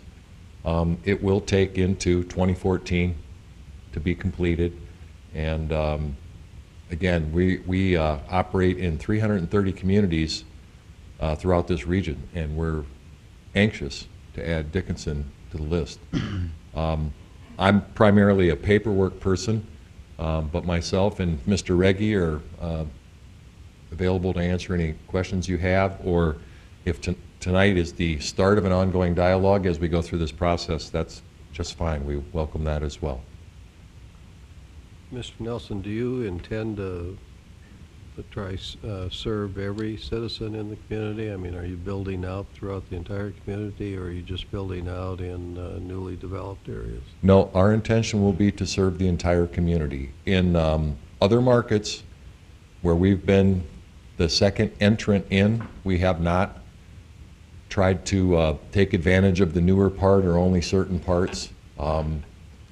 West Fargo being an example, Moorhead, Minnesota being an example. We built those communities out in their entirety in the last 5 years. That would be our intention here. Other comments or questions? Mr. President? Yes. Mr. Nelson, can you tell me if you are paying a franchise fee? Franchise fee here presently? Yes. Does No. your agreement with the city include a franchise fee of any kind? The agreement that is first reading tonight does include a franchise fee. Right now, we do not provide video services in town. We do have fiber runs in town where we have data customers. Those are not subject to franchise fees. When you become a video provider, that's what the fees are assessed on. Those are included in the agreement that's in front of you tonight. So when we become a full-fledged video services provider in town, those will be subject to franchise fees. And that franchise fee is how much? 3%. 3% of gross revenue. Okay, thank you. So the city doesn't collect, if we have two providers in town, we don't collect twice as many dollars in franchise fees because it's essentially 3% of the total market, and whether one provider or two provider pays that fee, it's the same amount of money to the city. And if I may, I guess there's been some discussion about what that fee is being used for. And this gets back to the right-of-way permit and so forth. And so we're just wondering what the intention of that franchise fee is for when we do collect that. It goes into the general fund, Mr. Watson, and funds engineering. Wow, then I can expect a huge increase in manpower. It's one of shortly. our several general fund revenues. So it's not earmarked, to the best of my knowledge, it's not earmarked for any one thing. Okay, thank you. Any other comments or questions here? If I may, President Johnson, there are other providers in the area other than Mid-Continent and Consolidated that we do not collect a franchise fee on, satellite TV providers. They provide a similar service, but they don't, because of the delivery method, we don't collect a franchise fee. So just to point out, you're very accurate in saying that we don't saturate the market with services and collect on every provider. And hence, you're not going to get a lot more staff, Mr. Watson. Okay. Anything else for Mr. Nelson? All right, thank you for being here. Thank you. I'll leave this information with the city administrator. Right. Is there anybody else from the public that would like to comment regarding ordinance 1523? There's no one else from the public, so ask if there's any other comments by other city staff or city commissioners regarding 1523. Not, would there be a motion regarding the first reading of 1523? Move to approve, Mr. President. Is there a second? I will second. We have the motion to approve and the second. Any other discussion? Hearing none, we'll vote. Mr. Steiner? Aye. Mr. Jackson? Aye. Mr. Altman? Aye. Mrs. Stuckert? Aye. Chair votes aye. Motion carries. Thank you. It's 6:05. We have a presentation by Wenck Engineering. And Gary, do you have anything that Yes, you'd like to say? President Johnson, this is a middle, I guess, point of our feasibility project and goals for the landfill disposal and collection. And I guess I'd also like to correct Mr. Makestead's name. It's Kevin, not Darrell, so I do apologize for that. But I think we're about at the middle point of the study, and I wanted Wenck Engineering to present where we're at and what we're looking at with the solid waste collection disposal study. Thank you. Okay, welcome. Good evening, President Johnson and Commissioners. My name is Kevin Magstead. I'm the Regional Manager for Wenck Associates. I want to thank you, the City of Dickinson, for allowing Wenck to assist you on this project. As Gary said, this is midpoint. We plan to have all of our project completed by the end of the month and moving forward with recommendations and issues on that. Here are the goals with regards to the project. Talking about evaluating conditions to determine any issues with regards to the landfill, Part of this is evaluating Baylor versus loose fill. We talk about political and economics. When I say political, it's regards to neighbors, issues. That's meetings we're going to have. We're working with staff, Gary and Aaron, on that as well.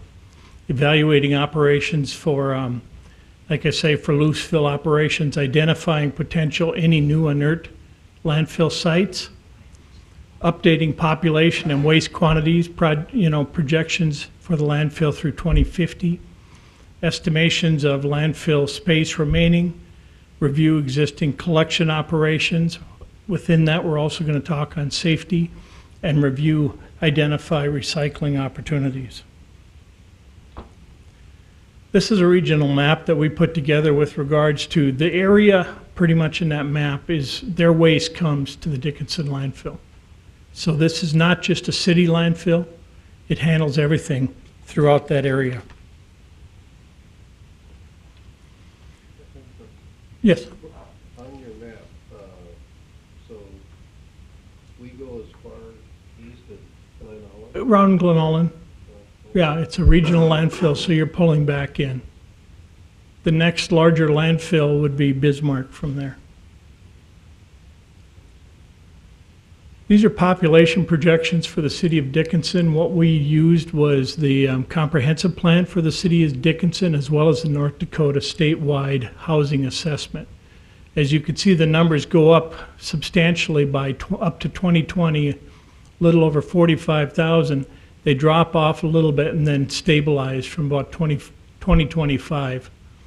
One thing I just looked today, with regards to the Dickinson population of Stark County, in 2000 it was at 70%. It jumped up to almost 74% in 2010. So you could probably see that going higher in the future, where Dickinson will be even more so of Stark County.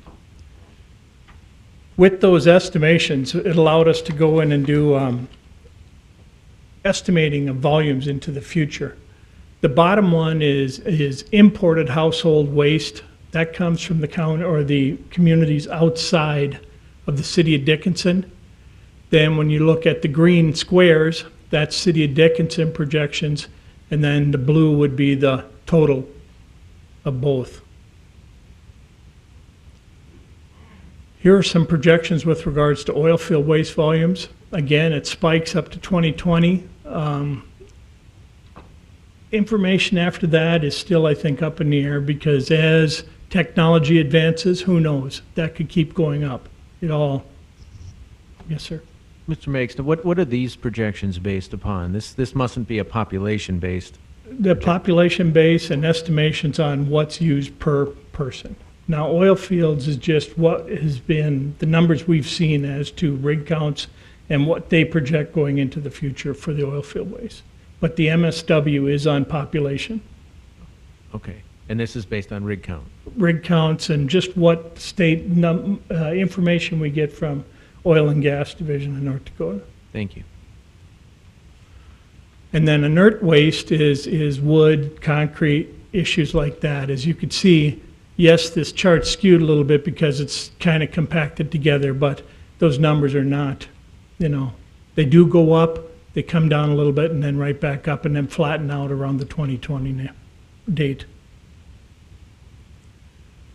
In conversations with the city of Dickinson with regards to safety issues for the landfill, and I want to, the majority of these incidents are from the Baylor building.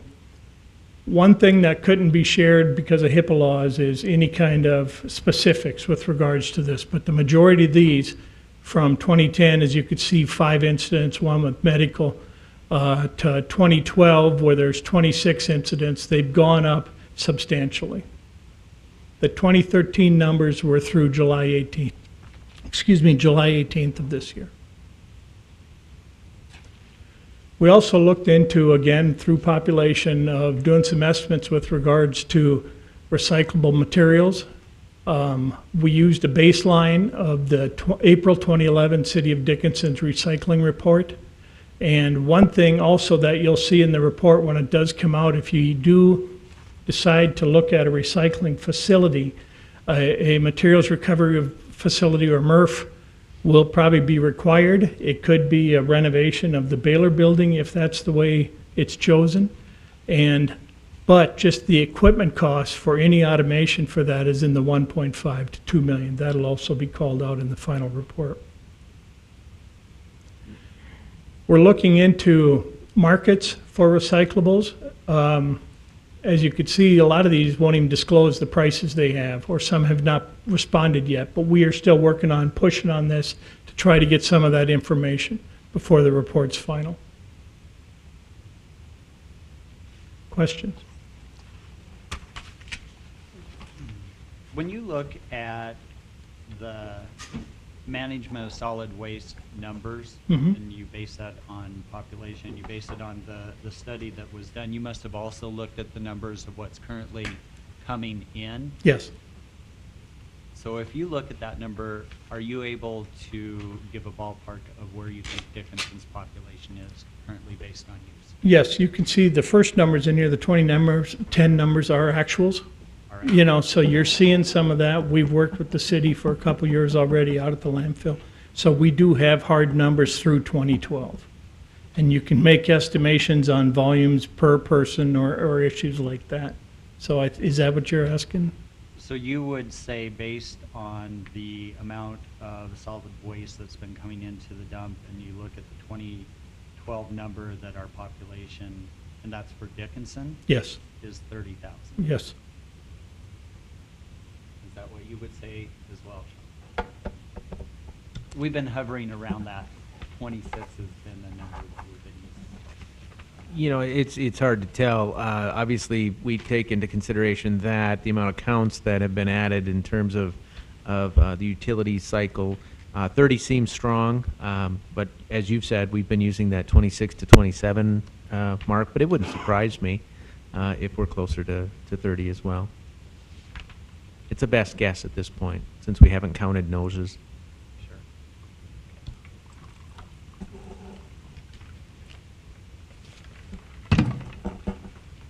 Other comments or questions? So if I understood correctly, you would be issuing a final report when now? The end of this month. End of this month Yeah, already? with recommendations as what we recommend, working with Gary and Aaron, and yes, Okay. and then bringing that to the commissioners. Well, we'll look forward to that right. report with some trepidation. I do have one question. Yes, Are sir. are you seeing cities going from the Baylor process to the loose fill? Bismarck has a baler and they don't use it. They don't use it. Fargo uses it a small portion of their time. Loose fill is just, it's less labor intensive, and then they're finding it easier just to get more areas, more voids, more everything filled up. We've been the Fargo engineers now for over 25 years, and they've almost gone exclusive loose fill. Mr. Wank, does it blow around a lot more though if you don't bale it? You have fences and stuff you need to put up and address that, but you also have to have people hired to go out and pick up garbage as needed at times. Thank you. Thank you.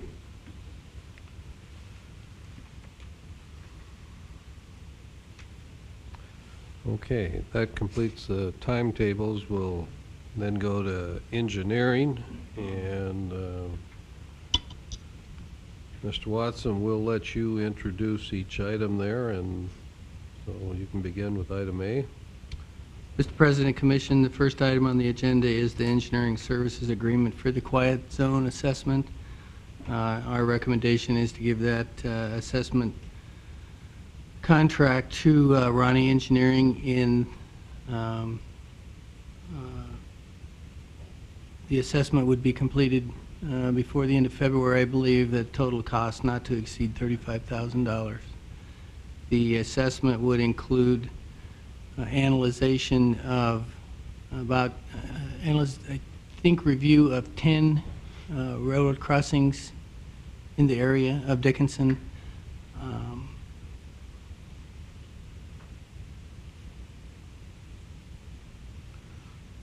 Okay, you've heard the engineer's introduction. Are there any comments or questions regarding this engineering services agreement? I think this is an item we've talked about, discussed frequently, so would there be a motion regarding this item? I'll make a motion to approve. I'll second. So we have the motion, the second. Any discussion? Hearing none, we'll go ahead and vote. Mrs. Stuckert? Aye. Mr. Jackson? Mr. Steiner? Aye. Mr. Altman? Aye. Chair votes aye. So the motion carries. We'll let you go on with item B then. Mr. President, Commission, the second order is to approve the task order for the design of Empire Road as part of the hospital construction. KLJ is the engineer selected to do that. The task would not exceed an amount of $150,000 for the design of that road and associated utility infrastructure.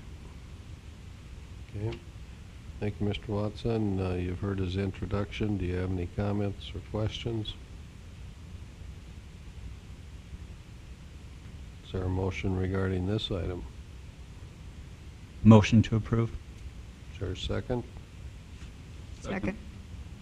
We have the motion and the second. Any discussion? I will again abstain. Okay. There's no other discussion. We'll go ahead and vote. Mr. Ullman? Aye. Mrs. Stuckert? Aye. Mr. Steiner? Aye. Chair votes aye. Mr. Jackson abstains. The motion carries. Item C. Mr. President, Commission, there was a bid opening this afternoon that is associated with item number 10 on the capital improvement list, the 40th Street Utility Project. The bids came in considerably less than what the amount shown on our spreadsheet was, where we had anticipated a construction cost of $825,000 for this particular project. The low bid came in from Meyer Contracting Incorporated from Maple Grove, Minnesota, in the amount of $548,177.55. I believe the funding source, Fitterer Oil, is in the audience, and I believe he has some questions of Commission. Chris, would you like to come up?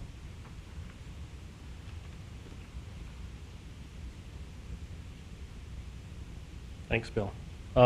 When we started this process, I was talking with Sean, I guess, a little bit about how we can try and fund this, and it all came down to us and had it engineered and had the opening today. But what I'd like to know is if we move forward with this project this fall yet, what are my chances of 40th Street being completed in 2014? And then where is it on the list for 2014? Engineer Watson, do you have the list with you? I didn't bring the list with me. I do have the list. What the project number is, 40th Street? My recollection is 40th Street, because of the private financing being provided, moved up the list based on our prioritization policy, received a rating of 3A or 3B. Actually, that's what the utility portion of that project was split out, and that's what we're building, or that's what the bids were received today. The actual roadway construction that includes the roadway itself and the stormwater system that we've been dealing with is item number 24 on our capital improvement list. Okay. You know, without you've heard first reading of the budget this evening. I believe you're in the audience, so you saw the numbers that we'd like to get down to. In my estimation, that's going to be real close in terms of how much dollars we have to fund projects. Real close doesn't do me any good. Well, if I'm putting the private money up and you said you would move it up, I want some kind of assurance in writing, because I trust no one anymore. excuse me. I'm trying to recall from some prior discussions, but with this street, we have stormwater issues that we have to resolve that are is it to the northwest of?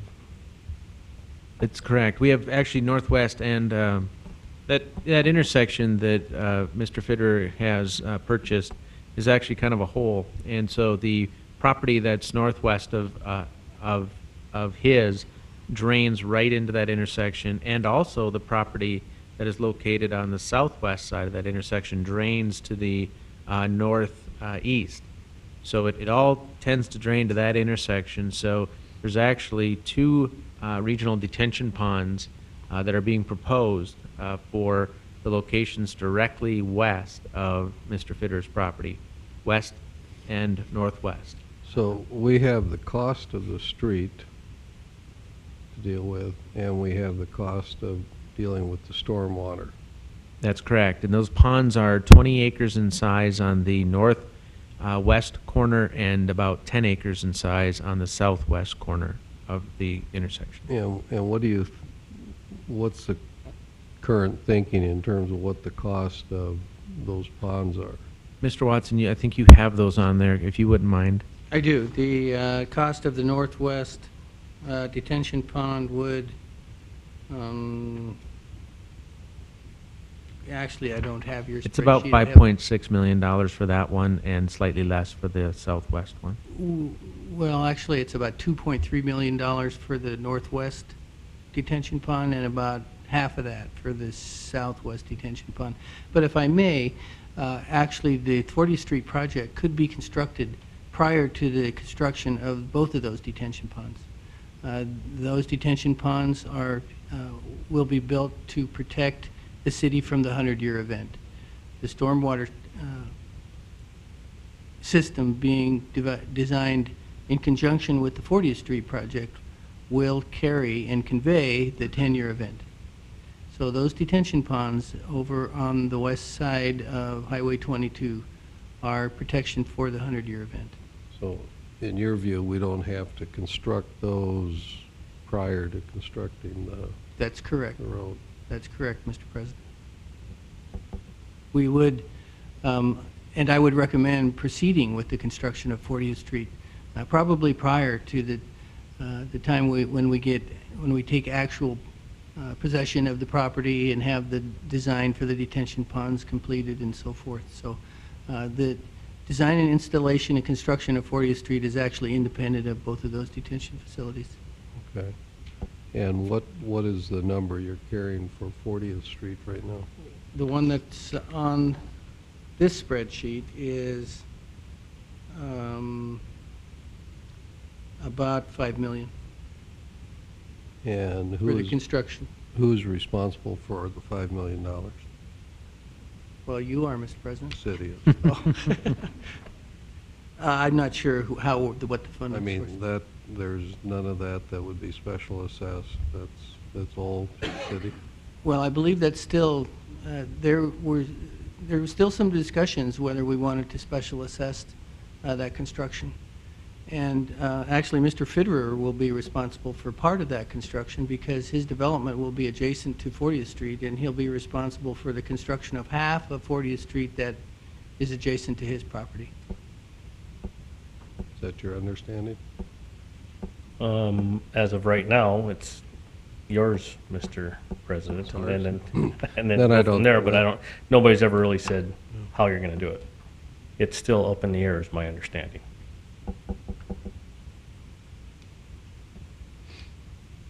So your request, again, is you want a guarantee by when? 2014. By That the end of the construction it would be season, done 2014. in 2014.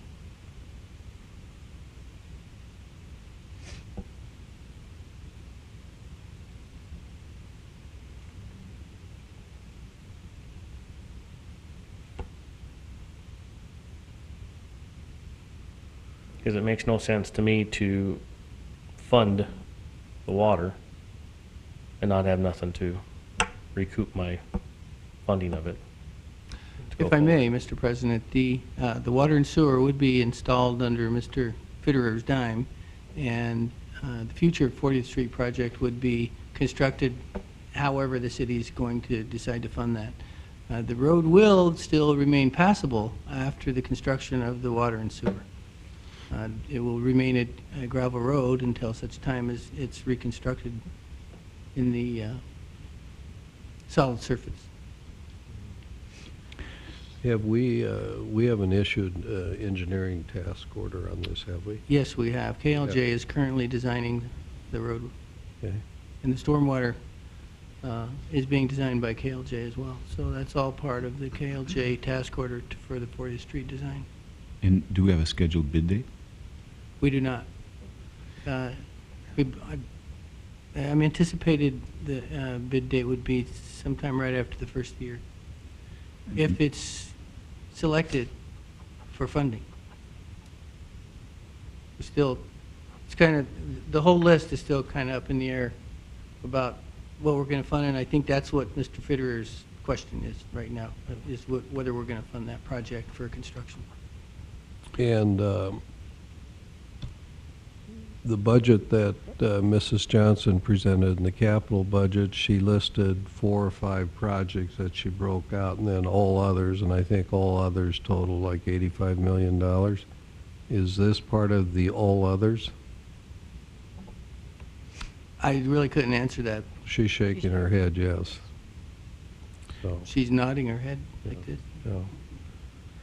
Mr. President, I think there are a lot of reasons to build 40th Street, not just for Mr. Fitterer's project. I think there are a lot of good reasons to build 40th. I would be really hesitant to guarantee anybody that that street would be built.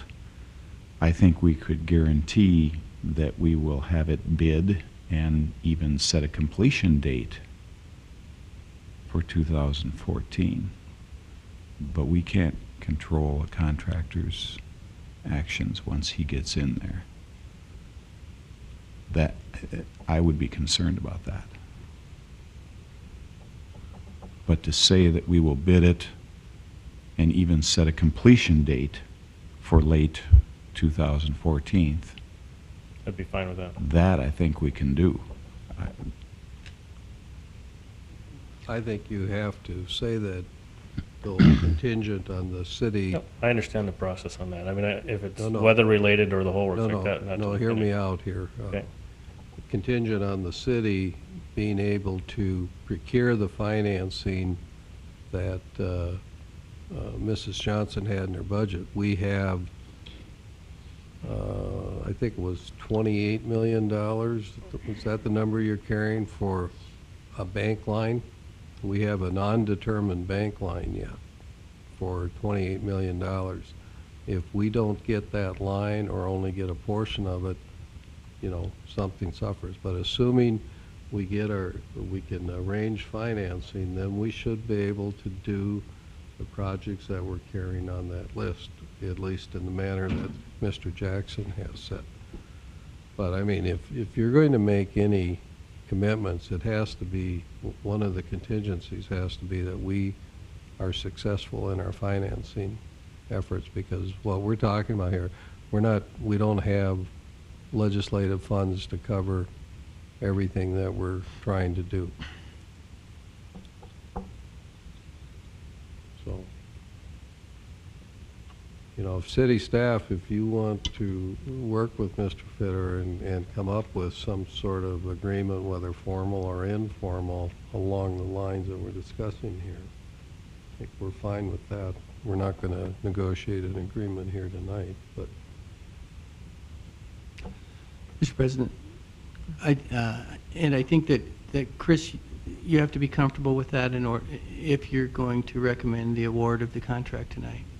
The idea would be that we would need to establish said agreement, and that Mr. Fitterer would necessarily have to provide the funding in an escrow account in order for us to award the contract to a contractor to begin construction. you can't bid an agreement or bid a project this afternoon and then come to us and say, we've got to do this kind of thing here at the commission table. You need to do that away from the commission table and bring it here for approval.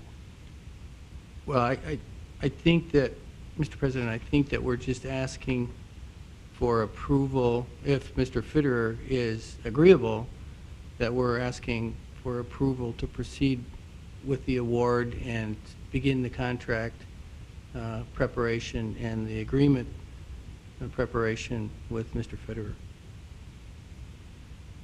Okay, I heard he came in here originally and asked us to guarantee. That's quite Well, a bit different from what you just said. Well, I think that Chris was just a little uncomfortable with providing the funding for this particular project without some kind of assurance that the 40th Street project itself would not move forward next year. I don't know that he was concerned with the actual completion, but he was wishing to get some kind of assurance from Commission that, in fact, the project would move forward in the 2014 construction season. Well, we've already issued a task order. We have KLJ working on this. We have Mrs. Johnson working on the financing along with some others here.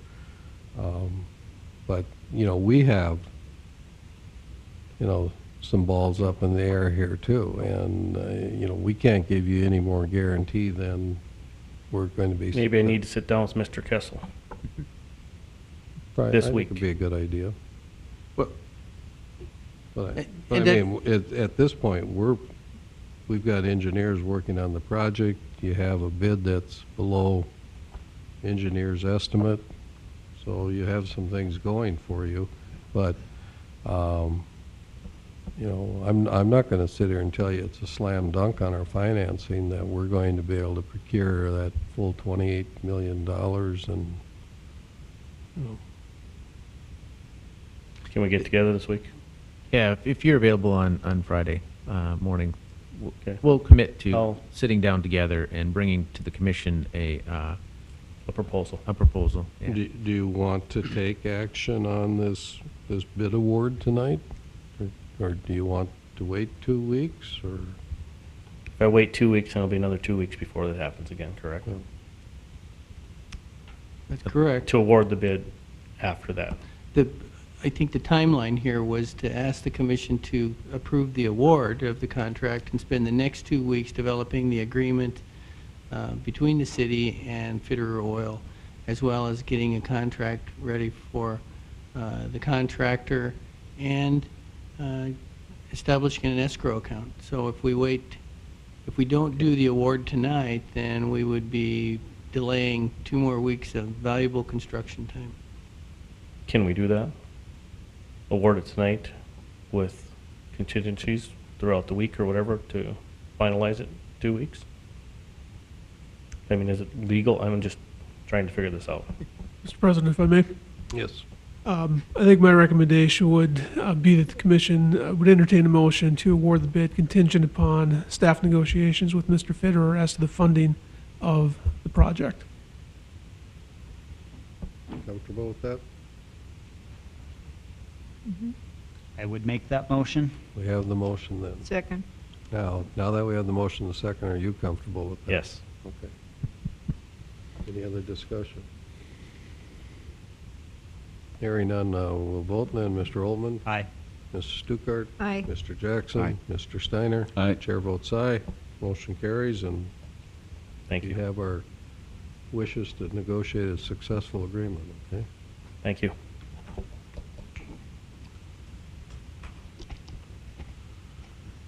Mr. President, Yes. Commission, as part of my project update tonight, I would like to show the spreadsheet that the engineering department is putting together to track developments here in the city.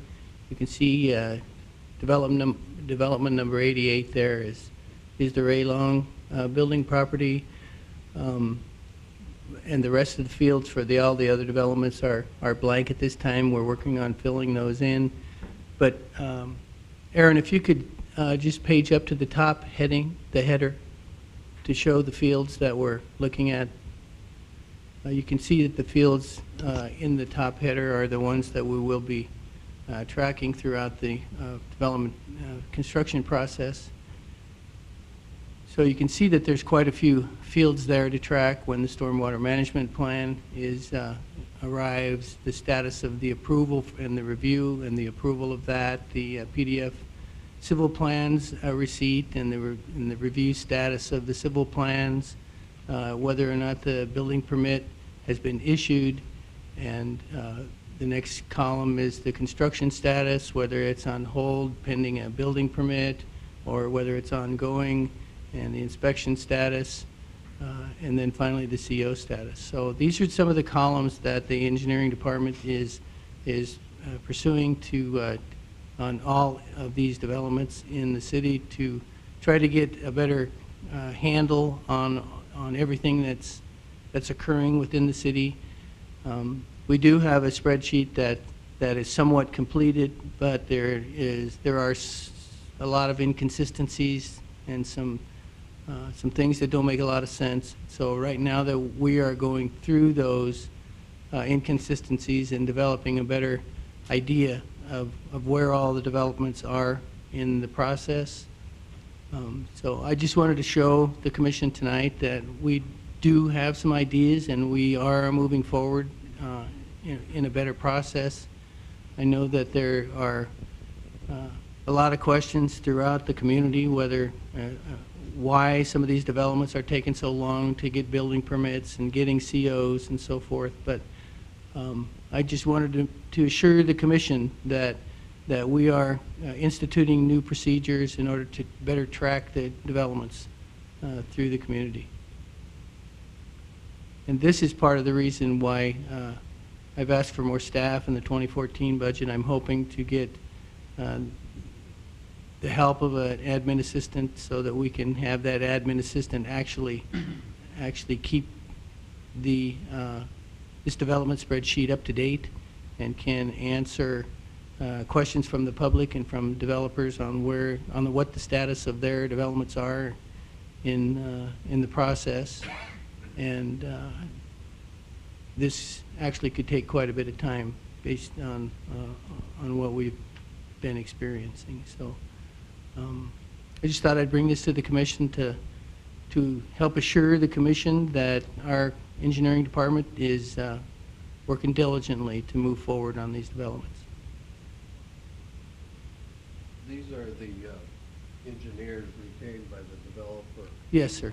Yeah.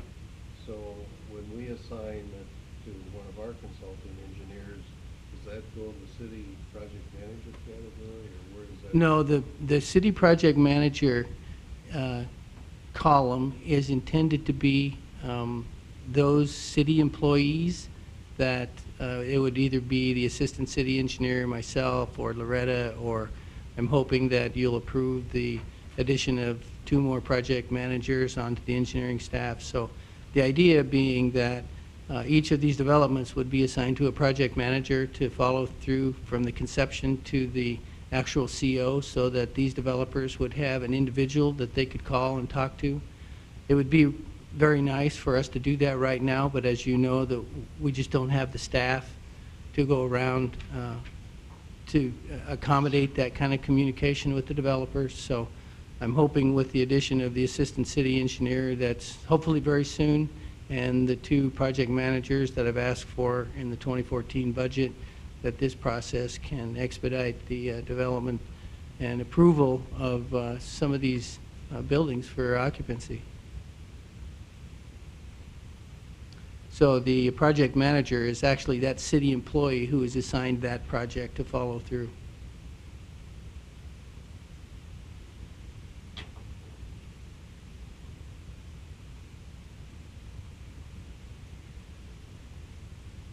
What do we do until such time as you are fully staffed?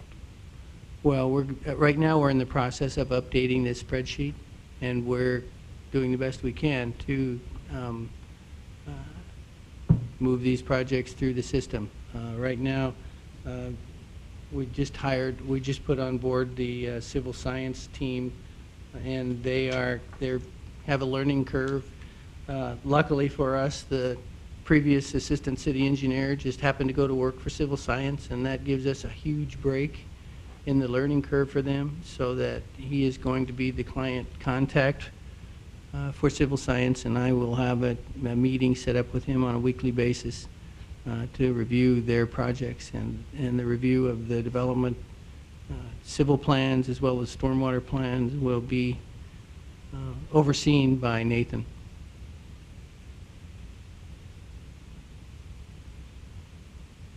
Which helps the city tremendously. And I think this is going to help you tremendously. I think just having this organization that I think really we am. haven't had before. I really am hopeful that it will, and I think it kind of is in the same wheelhouse as the organization for the CIP projects. And so I think once we get this spreadsheet caught up and get some of the inconsistencies weeded out, and it will help us all, I think, to understand where each of the developments are in the process and help us respond better to the public. Mr. Watson, on the residential, of course, and commercial, on the building part of it, when do you turn it over to the inspection department? Our inspectors only go out after, and we only inspect the civil works. Ed's team inspects the building themselves. So we send our inspectors out, who is actually our review teams. So we have the two review teams of Civil Science and Apex. They not only review the civil plans and the stormwater plans, but they will be now charged with going out after the construction is finished to assure that the construction does in fact coincide with those approved civil plans and the stormwater management plan.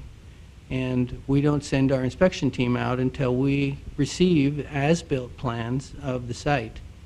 So, and those as-built plans will include a stamped, signed set of plans by a registered engineer. And then I need to have this followed step by step here, so I'm asking these questions. And then who issues the permits? The permit from For them to proceed? proceed for, Well, anything, You asking about the building permit? right, building permits.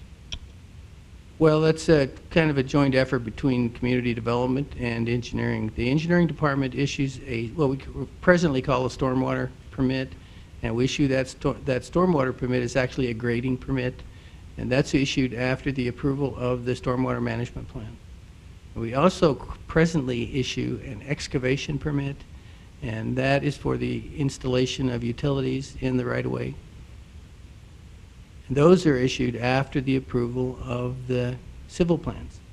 So we have the approval of the civil plans, which is followed by the issuance of the excavation permit, and the approval of the stormwater management plan, which is followed by the issuance of the stormwater plan, which is really the grading plan. And then the COs, that's all also done in the same department? Well, no, the COs are actually issued by community development with the input of the fire, with the fire department, and from input of the engineering department. So Ed, I know you you always give us the report on all the permits that were issued and where we're at. Can you give us a report, say from 2010 to today, on how many COs were issued per year? That would take some time. Well, I'm not saying do it overnight, just Right. when you get to it. It would actually take some time to, our newer system that we have, the V system that Aaron Meyer had really designed and put together, we can get the data, I presume, for that. But that really came on in 2011. Prior to that, it would be an older software system that is antiquated. That's the reason why we have the newer one. And it would be a lot of checking. To give you an idea, for the most part, when you get a building permit, you're going to follow through the construction. You'll eventually get a CO. It's a pretty rare commodity that somebody starts construction and doesn't go through the entire process. Well, just if you can just do it, Levin, and when you started the new software. I could look in at Commissioner Dukart. Probably the part that may help you out is what we're trying to do on the right-of-way and the excavation, and we're talking about cities, city property.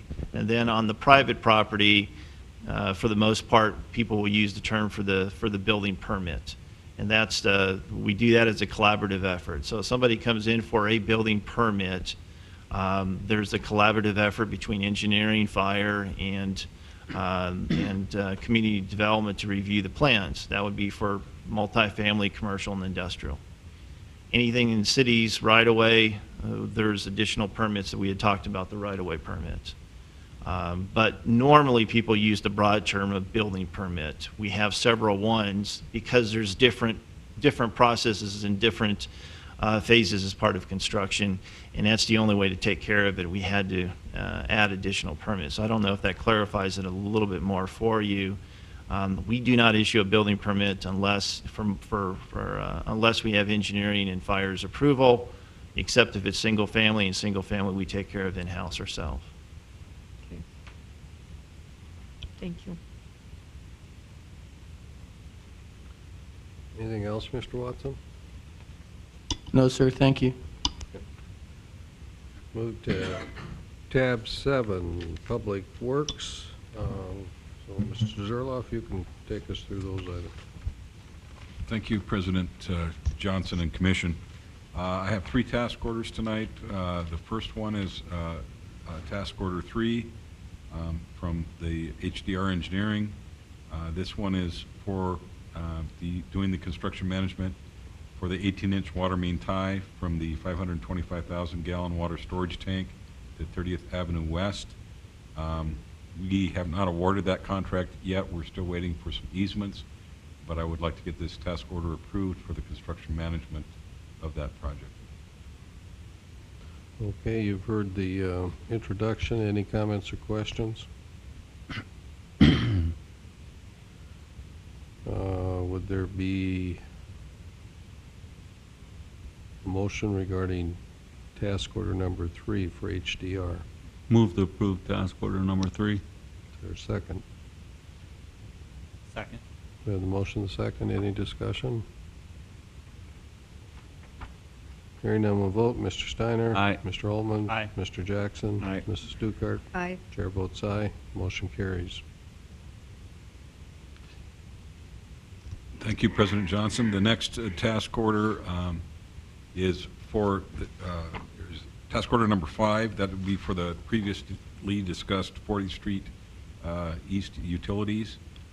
If that goes, we would have HDR do the construction management on that project. So I'm requesting approval on task order 5.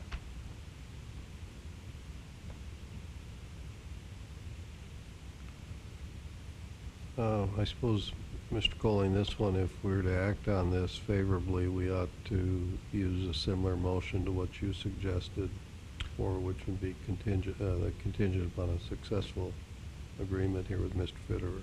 I would agree with that, Mr. President, yes. I would make that motion. Okay, and the motion, as I understand it, is to approve task order 5 contingent upon successful negotiations with Mr. Fitterer. Correct. Second. Second. We have the motion second. Other discussion? Hearing none, we'll vote. Mr. Ullman? Aye. Mrs. Stuckert? Aye. Mr. Steiner? Aye. Mr. Jackson? Aye. Chair votes aye, so the motion carries. The last task order for HDR Engineering is the 2013 water main and storm drain replacement project. That would be the State Avenue, the pressure reducing valves, and the 14th Street stormwater replacement. That has been, we haven't awarded yet. Excuse me, the commission has awarded, but I haven't sent a notice of award yet. That project is ready to go. As soon as I get a notice of award and the contracts out, that project will get started.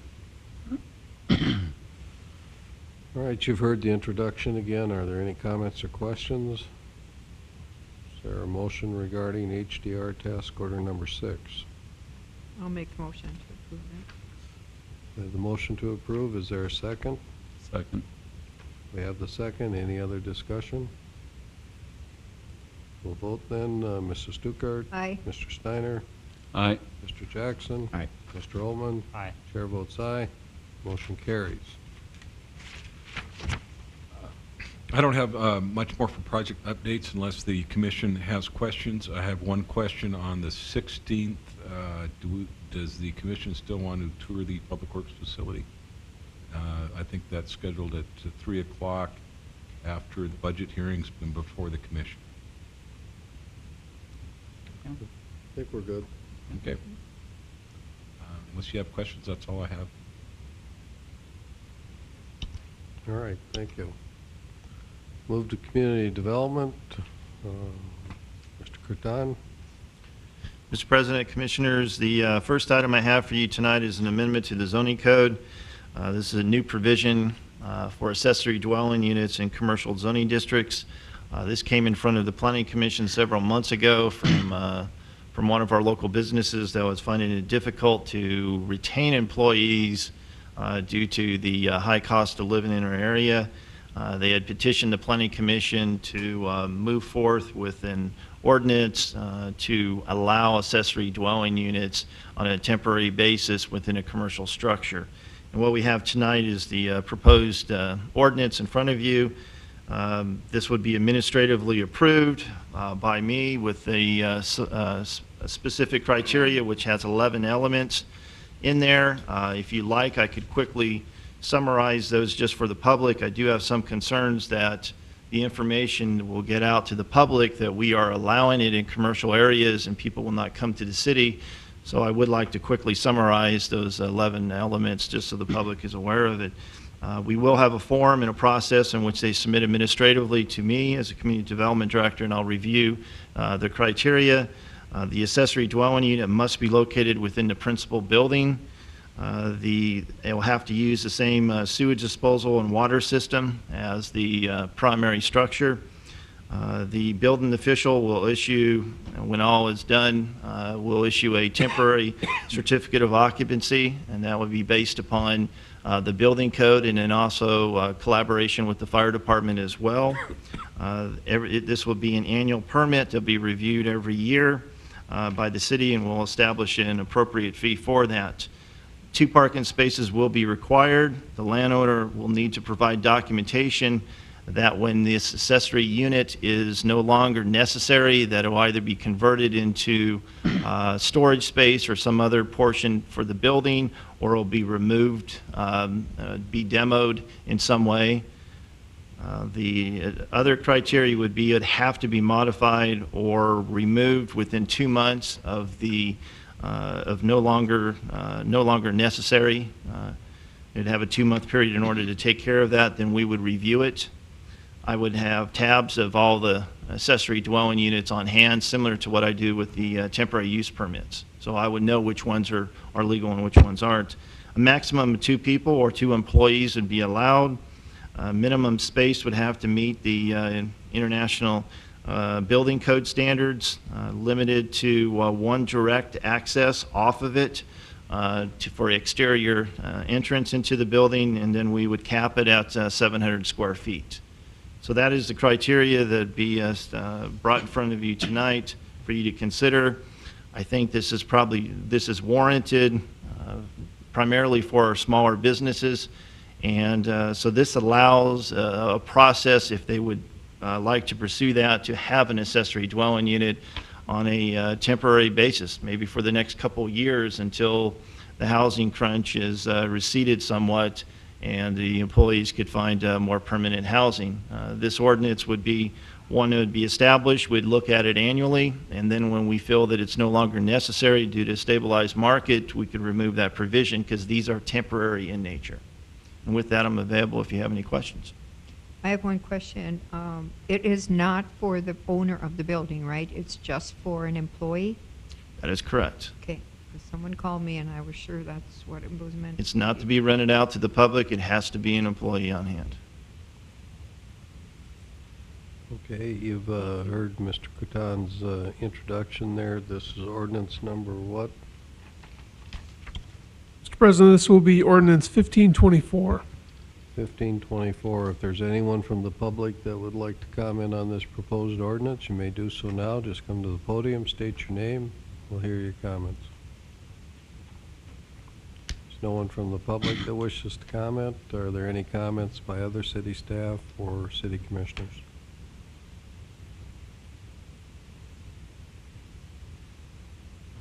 Is there a motion regarding first reading? Move to approve first reading ordinance 1524. Second. With the motion, the second, any discussion? Hearing none, will vote. Mr. Steiner? Aye. Mrs. Stuckert? Aye. Mr. Holtman? Aye. Mr. Jackson? Aye. Chair votes aye. The motion carries. Mr. President, the next item is a final plat. This is a final plat for the Public Works Building subdivision. The site will be accessed off the new Public Works Boulevard. It is approximately 25 acres. It is where the new Public Works building is under construction. City staff recommends approval, and I'm available if you have any questions. It's resolution number what? Mr. President, this will be Resolution 30-2013. Okay, you've heard the introduction. Are there any comments or questions? Mr. Catano, we talked about the access issue. What are we doing there with the final plat? I'll defer that to Mr. Coley. We had went back and forth with respect to that. I think that, you know, for me, I think what makes the most sense is to label it as a road, and we could, you know, per state law, you can't give yourself an easement over your own property. So I think if we note it, that it's an access point, if we ever sell it, then we could come back through and make sure that that road is a dedicated road. But we, Mr. President, Commissioner Jackson, if I can add on to that, the city owns all of the property to the to the west of this subdivision. As Mr. Corton indicated, we discussed a little bit about whether or not to label that, or how to label that access road. And since an easement did not appear appropriate, it may be at some point in the future that the city would plat that property to the west and then have that road dedicated as a public right-of-way at that time. However, we didn't feel that it would be appropriate to segregate out that road and divide that property to the west into a north and south sections on this plat, since this road would be servicing property to the east. I think that we do have a access issue that we will have to deal with in the future as that property to the west develops. But at this point, what we are recommending is to label that as Public Works Boulevard outside of the plat and maintain that over city property until such time as the property to the west will be platted.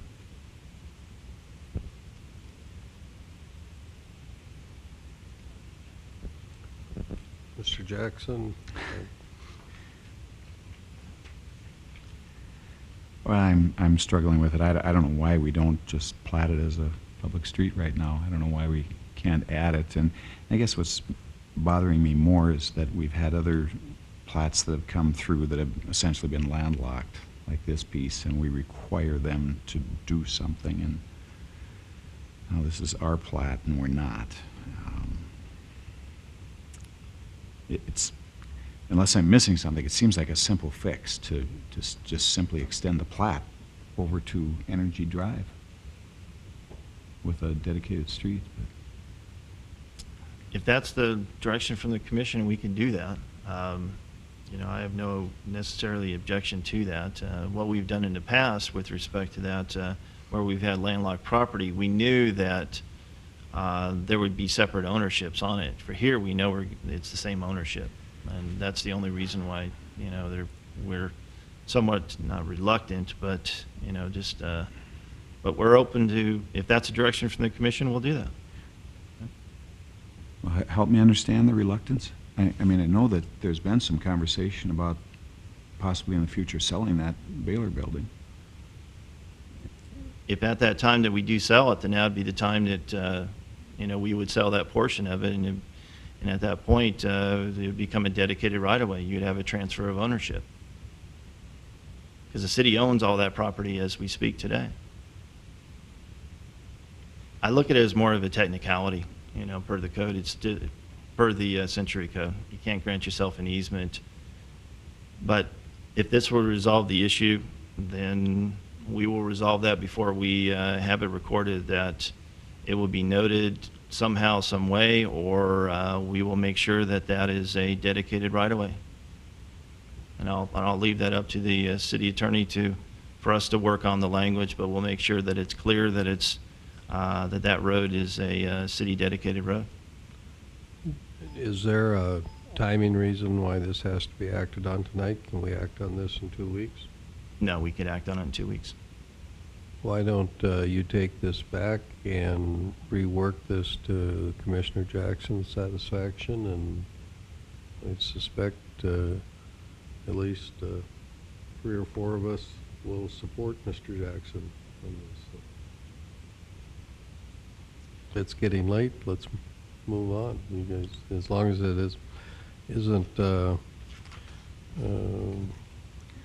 needed tonight, let's take our time and get it to where the 3 of you are comfortable. Okay? We will come back in 2 weeks. All right. Well, let's try Highway 22 intersection, see if we have any more luck with this one. I think we'll have more success with this one here. This was Resolution 31. Mr. President, this is Energy Center North First Edition Final Plat. In essence, the final plat was approved a year ago. DOT changed the road configuration for 33rd Street and the intersection of 33rd and Highway 22. Since the road configuration changed, that impacted the subject plat, and all we're doing here is clarifying where the new right-of-ways will be located. There will be a new frontage road, and the interior roadway was moved further to the west from the existing plat. Since it's a plat, it required us to come back and do a final plat to realign where those roads are actually going to be. There are no changes to the plat, and with that, we would recommend approval.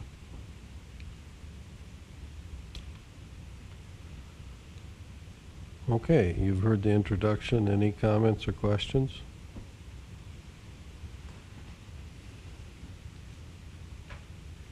Would there be a motion regarding Resolution 31? Move to approve Resolution 31-2013. I'll second. We have the motion and the second. Any discussion? Hearing none, we'll vote. Mr. Steiner? Aye. Mr. Jackson? Aye. Mr. Olmans? Aye. Mrs. Stuckert? Aye. Chair votes aye. Motion carries. Mr. President, the next item is the apartment dwelling units allocation discussion. I put that on the agenda tonight. It's one that I've been monitoring over the last year. Planning Commission has been addressing that as well. Based upon the 2 sheets or 2 pieces of information I've provided for you, the first one or the second one that I provided for you lists the entitlements per project and discussions that I've had. When I added up the total of potential apartments that potentially could be built in the city, we were well in excess of the maximum number that was permitted, not permitted, but stated as a policy as part of the comprehensive plan. If you recall, in the comprehensive plan, we had put in a 70-30 ratio. Essentially, we didn't want any more than 30% apartments. But due to the rezones that we've done over the last year, the PUDs and building permits that are coming forward, and discussions that I've had, serious discussions with applicants, I added up those totals, and we would be well in excess of that number. Coming to you tonight to clarify a policy that I would like to provide for you. At the last Planning Commission, I brought it up, showed the total figures for the comprehensive plan, and then also the figures that we would have for if all the units were built from developers, and we were well above that. And they supported staff to, in essence, not be supportive of any new rezonings for apartments, which would be R3 rezoning, or PUDs. The only exception would be if we're going to have an affordable housing project. That is something I think could override the concern that is desperately needed in our community, and an additional couple hundred units on that, though it exceeds the number, is a benefit to the community in general. So I would be in favor of still approving or recommending approval with respect to affordable housing projects, but your standard for-profit apartment building, staff is recommending that we would have a restrictive policy, and from this point on, say no. But I'd like to have your support on the City Commission so that my information that I meet with the developers is consistent to where you may go as a commission. And the Planning Commission was in favor of that, and I just want to get your input with respect to that. Can you give us some stats from, other cities, the Bismarcks and the Fargos and some of those in terms of where they actually are, number of percentage, I guess, apartments for, as of dwelling units? I could provide that. I don't have that for you tonight. I can provide that for you next meeting if you prefer. But I mean, it's one thing just to kind of look at our community, but I mean, relative to others, what's kind of a good mix? What are they experiencing? Well, when we were doing our comprehensive plan, and we had many discussions with respect to this percentage total, communities that I have dealt with in the past, unless it is a tourist community or a community that had a lot of transitory population, like a university town, 70-30 was a fair figure that most communities have. 70% would be your single family, your stable population, and 30% is more of your transitory community. University towns and tourist areas, you want to have a higher percentage with respect to that in order to provide housing of that nature. When you look at the historic pattern that we've had as a community, we've been about that 70-30 ratio for the last several decades. So this is consistent with the historic pattern that we have developed, even without any measure. Traditionally, we've had that around that 70-30 mix, and that's just been my knowledge or my just experience based upon past employment and talking with other planners, and that's where we came up with that figure. I am more than happy to get some additional figures from other jurisdictions, Mayor. I would prefer that we have a frank discussion on this, and that you're comfortable with the policy. A decision does not have to be made tonight, so I could provide additional data if you prefer. Well, I think I would like to see some data. I think nationally right now we're down to about 65% home ownership, which is 35% other. It doesn't necessarily mean it's all apartments, but there's since the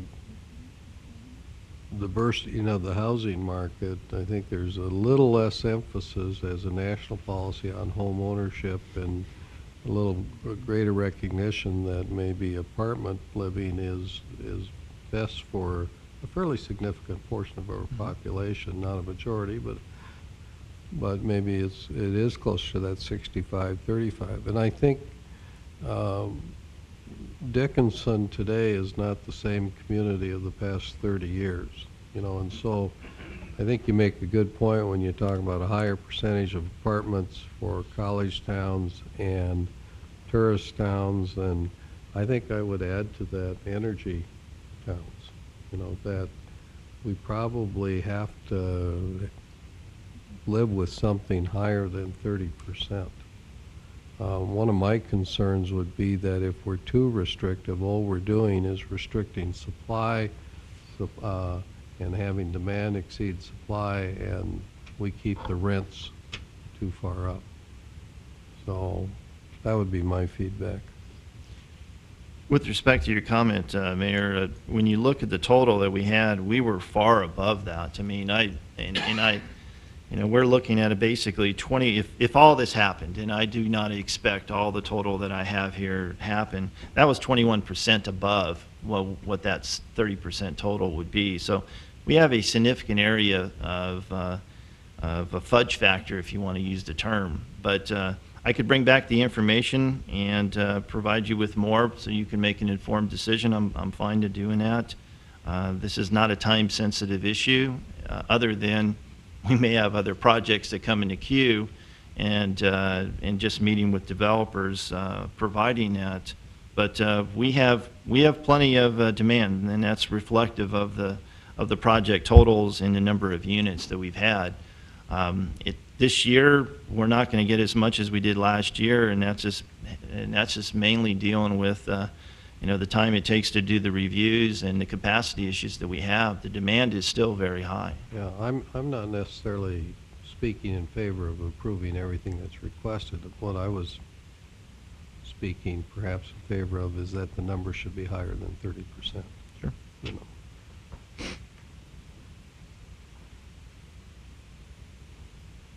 So if it pleases the commission, I could come back with additional data, or do we just want to table this for the time being, Mr. President? Well, I think part of the issue is it's late. This is an important issue to discuss. It might be better if we could discuss it earlier in the day than after 7 o'clock, once we've been here for 3 hours already. I always get put on the end of the agenda. Well, We'll put you on a timetable agenda. on all the apartment buildings that are going up, especially the 3-story ones, I don't see them getting rented, because of the high prices. The people that are renting right now, they're taking the townhouses. If you have an option to pay $2,800, you're going to take a townhouse rental where you have your own private entrances, your own backyards, your garages, where if you're going to rent a 3-story, why would you pay, and with all the retail we have coming, we need some affordable housing, not starting at $1,700 for 1 bedroom. That's not what I consider affordable housing. I think the expectations of many people that are building the housing or building the apartments are a year or two behind. And I think that when they finally get it CO'd and trying to rent it, they're going to have to drop the price significantly because the market is more demanding that. I don't think that they're going to be able to capture that, but that's where the market will be, and I guess it'll solidify itself. I'm all for moving on tonight, but I do think we need to bring this back. Let's not let it drop. It needs good discussion. It's a tough one, and I think our staff needs to hear a little bit of consensus from us on this. So as long as we do bring it back in the near future. Mr. President, I just have 2 other items. One is just for your reference. We had talked about the fence permit, and I just provided a copy that we sent out to all the fence companies, notifying them of the fence permit to be required as of October 1st, and providing the copy of the code. And the last item I have for you tonight is the homeless shelter ordinance. We are going the city attorney and I are working on that. We will have the first reading of that and discussion at the next city commission meeting. It will be very, very similar to what we did last year as a temporary use permit, but we will craft that as an ordinance that will have an annual review and additional criteria, but it'll be essentially the same that we did last year, and it seemed like the program was very successful, and we had very, very minor issues at all with that. So we'll be bringing that forward for first reading next meeting. Okay, thank you, Mr. Catan. Are there any further questions for Mr. Catan? Are there any items by commissioners? Is there anyone from the public who would like to address the commission? If so, just come to the podium, state your name, and we'll hear your comments. There's no one from the public. Chair to entertain a motion to adjourn. So moved. Is there a second? All in favor, say aye. Aye. We're adjourned.